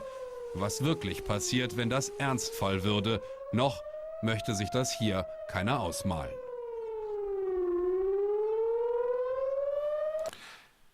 Christian Sievers ist für uns in Tel Aviv. Christian, was heißt das? Will Israels Regierung die Welt auf einen Angriff vorbereiten? Ich glaube, es geht jetzt zunächst erstmal darum, den Druck zu erhöhen. Und zwar auf die Europäer, auf die Amerikaner, aber insbesondere auf Russland und China. Den Druck zu erhöhen, dass jetzt endlich Sanktionen kommen müssen. Und zwar schmerzhafte Sanktionen gegen den Iran. Und da droht man dann eben mit einem einseitigen Militärschlag, weil man weiß, den will eigentlich niemand in der Welt. Und wenn jetzt nichts passiert, so wie in den letzten Jahren in puncto Sanktionen nichts Entscheidendes passiert ist, was dann? Ich glaube, längerfristig ist in Israel dann doch vielen klar, dass im Notfall, sollte wirklich nichts passieren und wie es in Israel immer heißt, die ganze Welt schlafen, dass dann Israel tatsächlich einen einseitigen Militärschlag gegen den Iran ausführen wird, auch wenn hier in Israel alle vor den Konsequenzen einer solchen Aktion Angst haben. Die Entscheidung rückt so oder so näher. Dankeschön, Christian Sievers.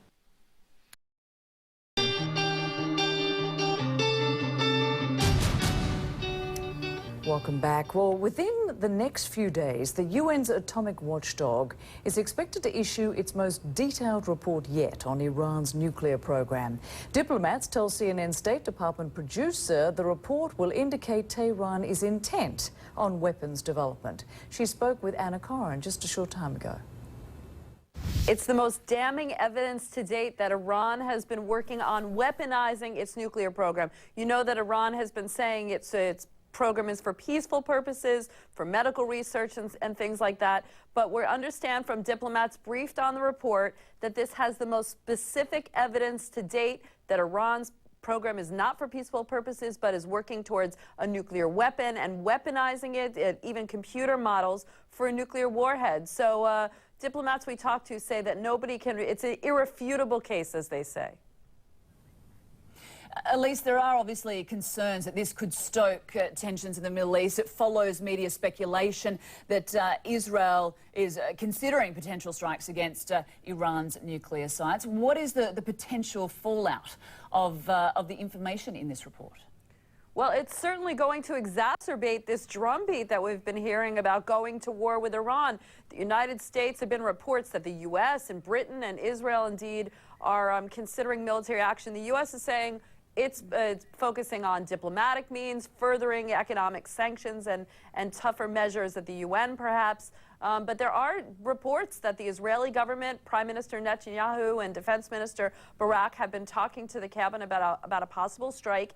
And U.S. officials privately tell us that they are concerned and they're watching it closely. So this report coming out that Iran is working on weaponizing its program comes really on the heels of those accusations by the United States that there was an Iranian plot to assassinate the Saudi ambassador to the United States. This is all really strengthening the international case against Iran, but there are concerns that Israel might take matters into its own hands.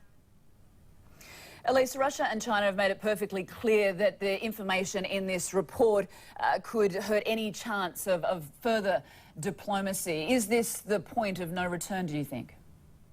Well, President Obama is leaving for the APEC meeting of the Asian nations this week. He'll be in Hawaii, and he's going to be pressing his case with Russian and Chinese leaders. Listen, you have to get on board for tougher international sanctions, for more diplomatic pressure on Iran, because there are these concerns that Israel might take matters into its own hands. So this could strengthen President Obama's and the Obama administration's case to make tougher international measures. One of the things that they're considering, we understand, is possible sanctions against the central bank of Iran. That could, you know, of course, they're mindful of the effects that could have on oil prices in the world economy. But certainly the noose is tightening against Iran. And what diplomats we've heard from say, listen, even China and Russia can't ignore this evidence. And if they've been saying that the case against Iran is not very strong, this report proves otherwise.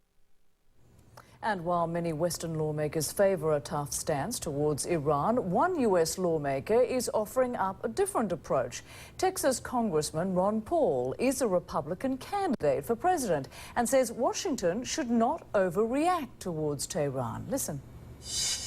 I would say treat them differently, and it'd be less threatening. But When you say treat them differently, don't put sanctions on them. So So how are we going to persuade them not to pursue a nuclear weapon? Well, maybe offering friendship to them. I mean, didn't we talk to the Soviets? Didn't we talk to the Chinese? They had thousands of these weapons, and we worked our way through the Cold War. I was in the military during the 60s, and it was dangerous then, but we didn't think, well, we have to attack the Soviets.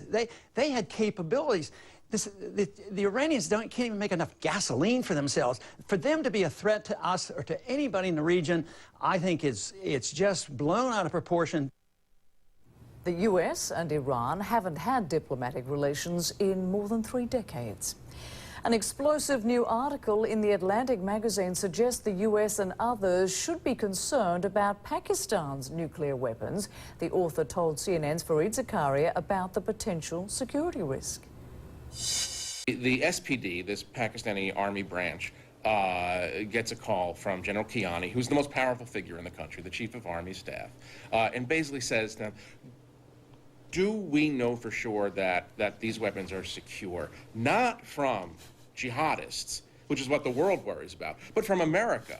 And so what does General Kidwai, the head of this nuclear unit, what does he do in response to Kiani's concerns? Well, this is very interesting. What happens is that the nuclear program is already dispersed around the country. There are 12 or 15 different sites where you could plausibly believe that their nuclear weapons are stored, or components of nuclear weapons are stored. The fissile cores are often kept separate from the warheads, and the missile systems are kept separately. But there are 12 or 15 places.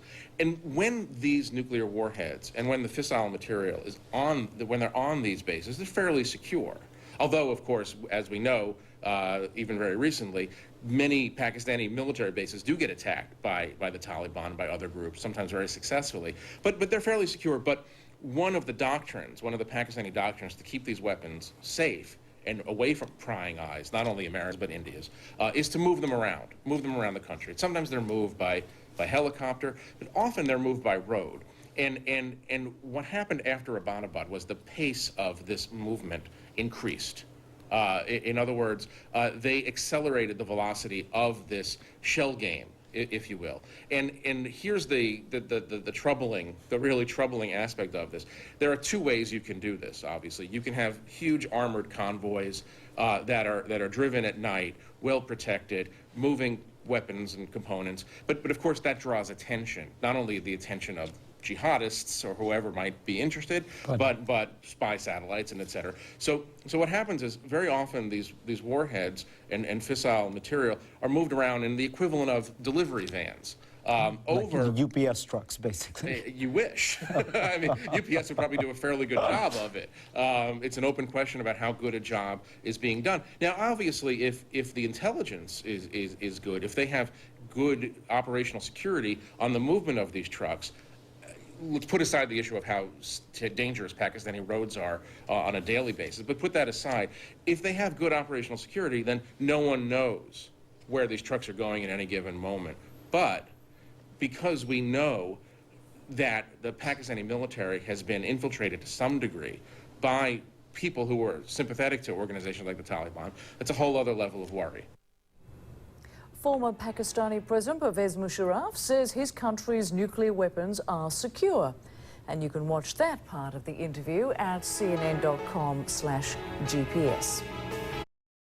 We have this, well, I'll show it to you. This low looks like kind of a hurricane feature on the satellite perspective. Of course, it is not tropical, but it is bringing tropical rains to portions of Western Europe. Notice, not a heck of a lot going on west or east. It's all there, and it's because the low is spinning in place and has been bringing torrential downpours to portions of eastern Spain, heading into France, and also, of course, northern Italy, where we have seen just incredible amounts of rain and flooding as well. Look at the average now for Nice in France here, 94 millimeters. That's what you should get during the entire month of November. We're not even halfway through the month, and we've already surpassed that. So incredible tallies, no question. And with that amount of rain, and that's not the highest, take a look at what's been happening in Italy, where there we have been seeing upwards of 250 millimeters of water. Keep in mind, this has come in just a very short amount of time here with this low that has been just unbelievable as far as the amount of moisture that it has been able to wring out from the western Mediterranean here. Flooding mudslides and some rescues as well underway across the region there. Look behind me, you'll be able to see fascinating pictures there. This area of low pressure, see that spin there? And you see it's not moving in any direction. It is cut off from the main flow of the atmosphere here, so as long as it is essentially in this area, it will continue to spin up. See the thunderstorm activity there in the same spot. Weather going up and around, not much going on in Central Europe, but all the action is here. Now, the next few days we'll begin to get this low filling in, and so I think finally we'll be able to get rid of the nastiness that has plagued the region here really since we've been talking since last week. There you see some of the tallies, some of the more impressive numbers here. And this also came with some very nasty winds as well, clocking gales across the region here. So here's the pattern. Here's what's going to happen as we continue to see this over the next couple of days. We're still going to be in and under the gun for more heavy weather with our atmospheric traffic jam with this high, not letting this move in. But eventually, again, as I mentioned, it will begin to subside, and so will the weather. Thank goodness here for folks on vacation here. Wow, that's been terrible for you as far as weather conditions. Now, for Hajj, conditions have been and will continue to be just fantastic here.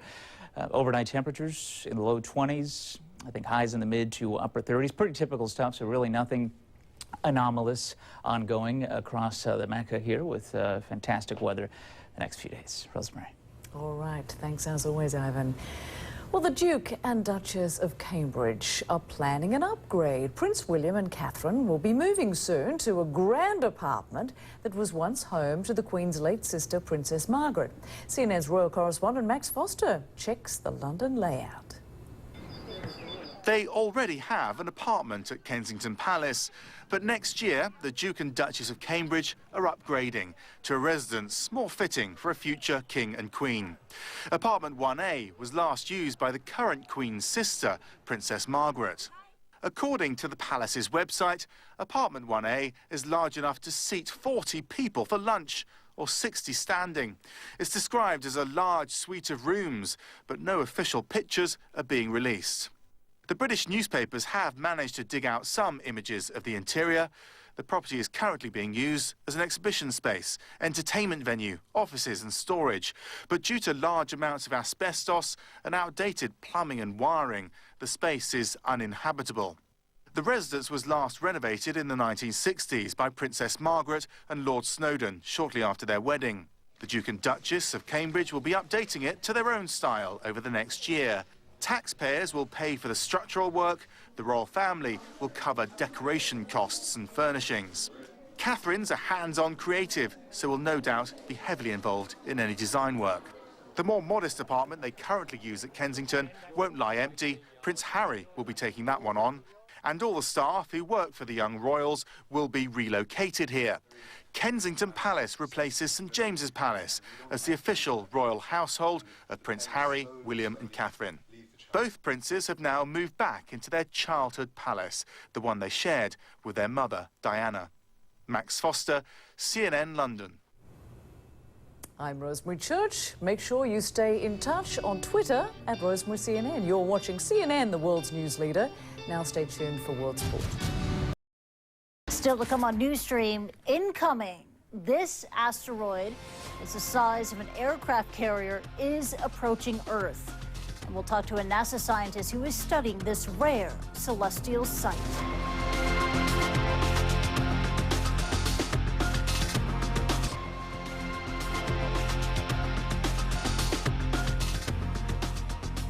NASA scientists and amateur astronomers alike will watch a speeding ball of rock hurtle past the Earth this Tuesday. This is the asteroid that they are so keen to study. Its catchy name is 2005 YU-55, and this grainy image of it was taken in April of last year. In about 10 hours, it will pass closer to our planet than the moon. And scientists have been plotting its trajectory and say even at the point of its closest approach, it will be more than 324,000 kilometers away from us. Still, that is the closest encounter the Earth has had with a space rock of this size since 1976. Now, NASA's Space Guard program says it won't collide with Earth, at least not for the next 100 years, but it has still classified the asteroid as a, quote, potentially hazardous object. Now, why is that? Well, if it did crash into Earth, experts say it would result in a 4,000 megaton blast. And if it fell into the ocean, it could cause a 70-foot high tsunami. That is a lot of damage, considering that the asteroid is roughly 400 meters wide, or the size of an aircraft carrier. Now, an event like this won't happen again until 2028, so scientists will be scanning this asteroid very closely. And starting today, the huge dishes at the Arecibo planetary radar facility in Puerto Rico will start tracking this space rock. And over in Goldstone, California, the massive 70-meter deep space network antenna has been bouncing radio waves off the asteroid since Friday. NASA hopes radar images will provide details about the asteroid's dimensions, shape, and surface features. Marina Brozovic is a scientist at NASA's Near-Earth Object Office at the Jet Propulsion Laboratory. She joins me now live from the Goldstone Observatory via Skype. Marina, very good to see you. Thank you for joining us here on Newsstream. But first, I got to ask, are we 100% sure that the asteroid will not hit the Earth or the Moon? Absolutely. We are 100% sure that it's not going to hit us. Okay, good to hear. Now, you and your colleagues at NASA, you've been watching this asteroid for a few days now. What have you learned? Well, I hope that you have seen the images that we have released yesterday. So we already obtained very high-resolution images on November 6th. And then we were receiving excellent images yesterday at 3.75 meter resolution. We're covering rotation of this object for a full 4 hours. So we are already having some spectacular results. And today we are going to continue. So everything that we knew about this object, what that we were assuming from the Arecibo images in April of 2010, turns out it seems to be correct. So we are looking at about 400-meter object that is rotating with a period of about 18 hours. And I can tell you, so far what we have covered, what we have imaged, if you imagine that this is 12 o'clock and this is 6 o'clock. So on November 6th, that what we have covered is we have covered from about 3 o'clock to 6 o'clock rotation. And then on the 7th, so yesterday, we imaged the rotation from about 10 o'clock to 2 o'clock. And today, we are going to be seeing from about 6 o'clock to 9 o'clock. So we are seeing a new part of the object. And what these images are showing us, that we are really, it is not spheroid. It's not what we were initially seeing from those grainy images from Arecibo, that it's completely featureless. Features are really starting to come up because we are having much larger signal to noise, and we are having excellent resolution here at 3.75 meters at Goldstone, and wealth of surface detail are starting to come up. And this is very, very interesting object. We are very excited to be observing it. You've been collecting some incredible images with more to come in just a few hours from now. And it's been 30 years since scientists have had a chance to study an object of this size so close to our planet. I can only imagine this is a once-in-a-lifetime opportunity for you. So just how excited are you? Oh, we are all tremendously excited. This is really represents such a unique opportunity. And keep remember, in 1976, so when that asteroid flew by, even closer, at roughly at this distance, a little bit closer, we really didn't know about it. We established that it flew by much, much later. And next time that we know that something is coming this close is going to be 2028.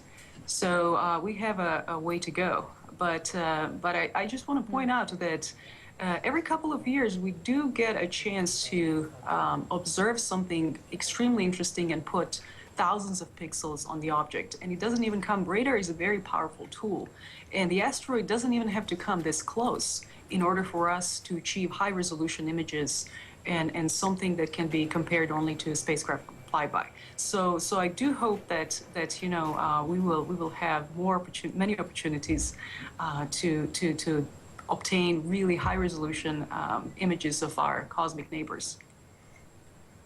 Well, Marina, thank you very much for joining us. I wish you and your colleagues the very best, and do enjoy the sight when that asteroid swings by so closely to Earth. Thank you so much. Thank you. Thank you very much. Now, NASA says that the asteroid should be easily visible to observers in both the northern and southern hemispheres, but since it will approach Earth from the direction of the sun, the best time to see it will be after 9 p.m. GMT.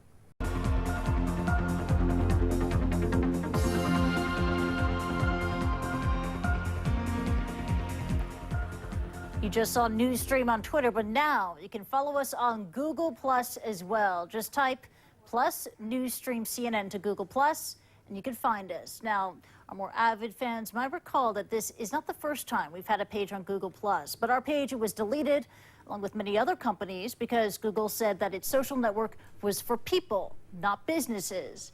But now the doors are open for companies and shows to have pages, so go ahead, follow us, plus Newsstream CNN. Now, the Italian Prime Minister is holding on to power by a thread, but it may be premature to write Silvio Berlusconi's political obit. No doubt, when it is written, his best gaffes will get top billing. So, take it away, Jeannie Mose. Close to calling it quits? Say it ain't so, Silvio. If Italian Prime Minister Berlusconi leaves, who's going to get caught on camera telling offensive jokes? Who else is going to call President Obama suntanned? Even when he stops talking, there's never a dull moment with Berlusconi. What other world leader inspires list after list of his worst gaffes? Rate the biggest blunder. Put his top 10 to music. When the moon hits your eye like a big pizza pie. Gaffes like the time Berlusconi arrived at a summit with his cell phone plastered to his ear, leaving his hostess, German Chancellor Angela Merkel, on hold. True, he was trying to iron out a summit sticking point with Turkey's prime minister, but he looked like a turkey, talking and talking and talking, while Chancellor Merkel greeted other leaders and waited. After about 8.5 minutes, she gave up and left. Then there was the recorded phone conversation in which Berlusconi allegedly called Merkel, well, we can't even begin to say it on TV. The two words that will be forever associated with Berlusconi are actually one word. Bunga bunga parties. Bunga bunga. Bunga bunga. Bunga. Das ist Bunga. This is a masked parody of a Bunga Bunga party. Parties featuring women like the poetically named Ruby the Heart Stealer. Parties so hot his Bunga Bunga party that even George Clooney bailed. That became a very different kind of evening than anyone thought. I was like, I have to go. And like, no, where are you going? It's going to be a party. And I'm like, no, I got to go. Berlusconi's dirty old man image is such that he even gets blamed for pranks he didn't pull. For instance, this comes from a film farce featuring an actor portraying Berlusconi, yet it circulates on the web as if it's the real thing. Know who else is in town? Italian Prime Minister Silvio Berlusconi. So good luck getting a hooker. Oh. But even when Berlusconi gets tripped up, I have to say, he still manages to land on his feet. Jeannie Mose, CNN. New York. Die Sorge um den Euro lässt nicht nach. Sie wird vielmehr angefacht durch die ungelösten Machtfragen in Griechenland und Italien. In Athen jagt eine Krisensitzung die andere. Einen Nachfolger für den scheidenden Regierungschef Papandreou gibt es aber immer noch nicht. Obwohl das eine der Grundvoraussetzungen für die Auszahlung eines Notkredits an das Land ist. Und in Rom kämpft Ministerpräsident Berlusconi um sein politisches Überleben. Am späten Nachmittag musste er sich einer Abstimmung im Parlament stellen. Nina Lehnhoff und Mario Turic berichten. Silvio Berlusconi hat im Parlament keine Mehrheit mehr. Eine routinemäßige Abstimmung zum laufenden Haushalt kam zwar mit 308 Stimmen durch, aber nur, weil sich 321 Abgeordnete ihre Stimme enthalten haben. Das Votum zeigt, dass die Regierung in der Kammer keine Mehrheit mehr hat. Ob der Vertrauensverlust den mit Sexskandalen, Bestechungsvorwürfen und leeren Kassen belasteten Regierungschef endgültig in die Knie zwingen kann, bleibt dennoch ungewiss. Gerüchte, eine Niederlage heute würde zu einem Rücktritt führen, dementierte Berlusconi umgehend, auch wenn inzwischen fast alles gegen ihn spricht. Die Märkte senden ein ganz deutliches Zeichen an Berlusconi, das da heißt, geh. Als die Gerüchte über einen Rücktritt aufkamen, gingen die Kurse nach oben und als er seinen Rücktritt dementierte, ging es wieder in die andere Richtung.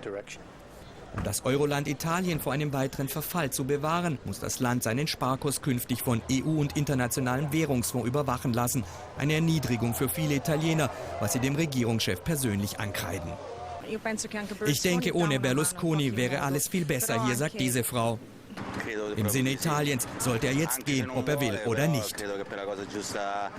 Offenbar unbeeindruckt vom drohenden Euro-Rauswurf sind auch die Griechen bei der Bildung einer neuen Regierung noch nicht am Ziel. Seit Stunden berichten Medien vom unmittelbar bevorstehenden Rücktritt des alten Kabinetts unter Ministerpräsident Papandreou und vom Neustart unter dem favorierten Nachfolger Papademos. Offiziell aber ist noch nichts. Und solange gibt es auch nicht das dringend benötigte Geld aus Brüssel.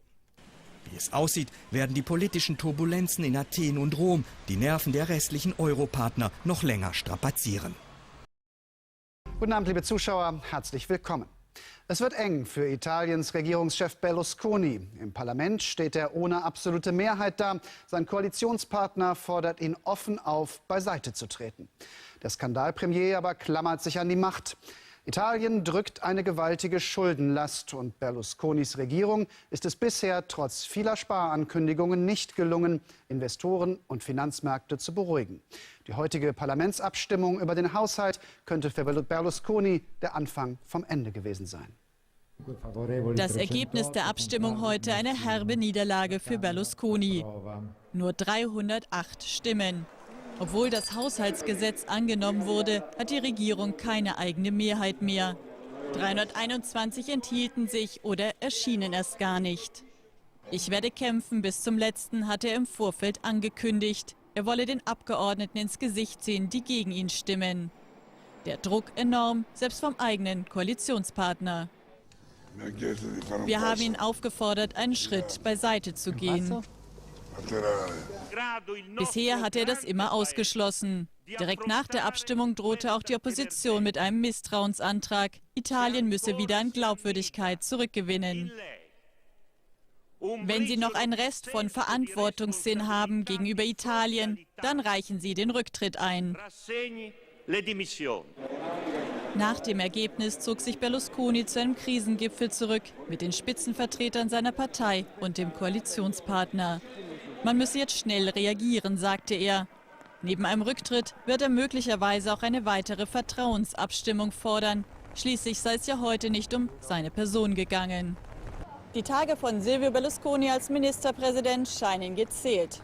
Doch wie und wann er aus dem Amt scheidet, ist noch offen. Mehr Klarheit erwartet man sich nach einem Treffen beim Staatspräsidenten noch heute Abend. Die USA haben keine Beweise für die Existenz von Außerirdischen. Das hat das Weiße Haus jetzt ganz offiziell bestätigt und damit auf 2 Anträge von rund 12.000 US-Bürgern reagiert.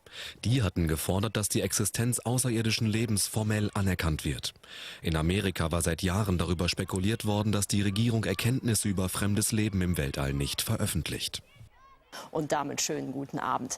Dieses Bild ist zugegebenermaßen vom 23. Oktober. Da sah der Satellit nämlich mal Norddeutschland nahezu wolkenfrei. Sie erkennen hier schön den Harz und Sie erkennen Nord- und Ostsee.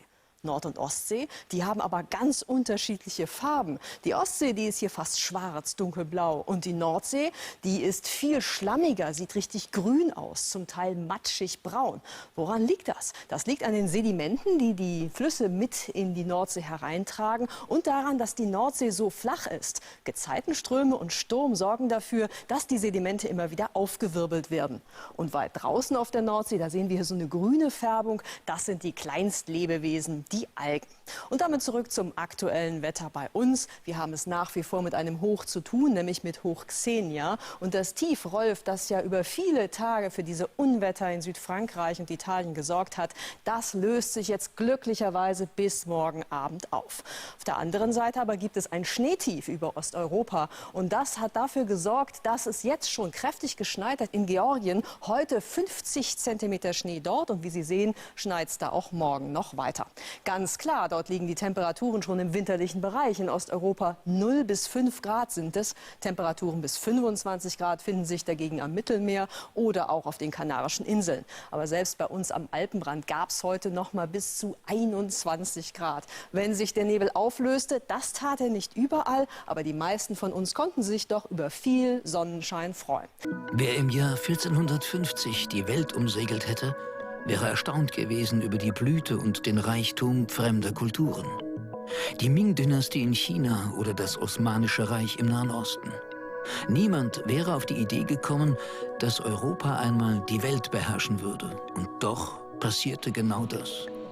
Wie konnte der Westen so mächtig, so dominant werden? Diese Frage hat sich der im amerikanischen Harvard lehrende Brite Niall Ferguson in seinem neuen Buch gestellt. Während alle Welt vom Niedergang des Westens redet, schreibt Ferguson eine Erfolgsgeschichte. Der Westen und der Rest der Welt, die Geschichte vom Wettstreit der Kulturen. 6 Gründe sieht er für den Aufstieg des Westens. Ferguson nennt sie Killer-Apps. Ich spreche von Killer-Applications, ganz in der Sprache der heutigen Computergeneration. Und ich glaube, dass diese Metapher sehr gut passt. Die 6 Dinge, die dem Westen seine Vorherrschaft über den Rest der Welt gesichert haben, ähneln in der Tat ein wenig diesen Software-Applications. Sie sehen zunächst simpel aus, stellen sich dann aber doch als komplex heraus. Wettbewerb, Wissenschaft, Rechtsstaat, Medizin, Konsum und Arbeitsmoral. Das sind für ihn die Gründe für den Erfolg des Westens. Und genau genommen auch für seinen Abstieg in der Gegenwart. Zuerst habe der Wettbewerb die europäischen Klein- und Kleinststaaten so erfolgreich werden lassen. Während die großen Reiche in China und Persien in ihrem Erfolg und Wohlstand erstarrten. Es ist äußerst wichtig, daran zu erinnern, dass die Chinesen zu Beginn des 15. Jahrhunderts einen Riesenvorsprung in der Seefahrt hatten und dass sie quer über den Indischen Ozean segelten bis nach Ostafrika. Aber sie befanden sich mit niemandem im Wettbewerb, investierten nicht wirklich in den Handel. Die Portugiesen hingegen und später die Spanier, die Niederländer, die Engländer, sie standen im direkten Wettbewerb miteinander und kämpften um die fremden Märkte. Jahrhundertelang hatten andere Kulturen auch in Sachen Wissenschaft die Nase vorn. Jetzt plötzlich erlebt Europa eine Revolution, eine wissenschaftliche Revolution. Je wichtiger Forschung, Buchdruck und Bildung in Europa wurden, desto mehr nahm ihre Bedeutung in den anderen großen Zentren ab. Die wissenschaftliche Revolution des 17. Jahrhunderts verdanken wir einer erstaunlichen Vernetzung von Wissenschaftlern. Sie konkurrieren und sie kooperieren. Wohingegen im Herzen der muslimischen Welt, im Osmanischen Reich, nichts dergleichen geschieht. Dabei ist das nicht weit entfernt. Istanbul liegt sogar sehr nah am Zentrum dieser wissenschaftlichen Revolution. Warum ist das so? Ich glaube, es liegt daran, dass die Macht des Klerus, der Imame im Osmanischen Reich damals zunahm, während sie in Europa immer stärker abnahm. Im Westen entwickelte sich ein aufgeklärtes, selbstbewusstes und ökonomisch erfolgreiches Bürgertum. Das veränderte auch die Rolle des Monarchen und das Staatsverständnis. Trotzdem ist für Ferguson nicht etwa die Demokratie der entscheidende Vorteil des Westens. Die weitaus wichtigere Killer-Application war die Rechtsstaatlichkeit. Die Erkenntnis, dass das Recht das Zusammenleben einer Gesellschaft regelt. Und insbesondere, dass das Privateigentum vom Recht geschützt wurde. Sogar vor Willkürakten der Monarchen. Das ist in der Tat ein sehr, sehr großer Schritt nach vorne. Das heutige China, es erlaubt Partizipation auf dem ökonomischen Sektor, nicht auf dem politischen. Für seinen raschen Aufstieg scheint das bislang ausreichend zu sein. Der Bürger zuerst ein Verbraucher. Diese Idee, sie stammt aus dem Westen. Die Chinesen hatten lange vor dem Westen alle möglichen technischen Errungenschaften, Dampfkraft zum Beispiel. Was sie nicht hatten, war die Konsumgesellschaft. Sie hatten keine Massennachfrage für massenproduzierte Waren. Das ist der Grund, warum die industrielle Revolution dort zuerst stattfand, wo sie stattfand, nämlich auf den britischen Inseln. und dann in Westeuropa. Nicht nur in Sachen Konsumgesellschaft hat Asien mit dem Westen gleichgezogen. Auch den letzten Erfolgsfaktor des Westens scheinen vor allem asiatische Gesellschaften mittlerweile besser zu beherrschen als der Westen selbst. Interessanterweise erleben wir so etwas wie eine protestantische Arbeitsmoral heutzutage weitaus stärker in Asien als in Europa. Ein Südkoreaner arbeitet im Schnitt heute 1000 Stunden im Jahr mehr als ein Deutscher. 1000 Stunden. Die Arbeitsmoral ist also keine ewige europäische oder westliche Errungenschaft. Jeder kann sie erwerben. Und das ist dann tatsächlich die Geschichte unserer heutigen Zeit. Und nun ist die Ära des Westens vorbei? Haben nicht längst andere das Heft des Handelns in der Hand? Ja, sagt Ferguson. Diese Entwicklung sei nicht aufzuhalten. Der Rest der Welt habe die Killer-Apps runtergeladen, während der Westen selbst sich nicht mehr genügend um seine Erfolgsgaranten kümmere. Wir sind im Grunde alle gleich. Aber jahrhundertelang hatten die Menschen im Westen die besseren Einrichtungen und Anreize. Das gilt heute nicht mehr. Mir scheint es sogar so, dass sie heute in anderen Teilen der Welt besser sind. Darüber sollten wir uns viel mehr Sorgen machen, als die meisten Europäer und Amerikaner es meiner Wahrnehmung nach tun. Zivilisationen enden abrupt, so Ferguson. Sie brechen ganz plötzlich in sich zusammen. Will der Westen das vermeiden, dann gibt es für ihn nur eine Lösung: neu installieren und das System rebooten.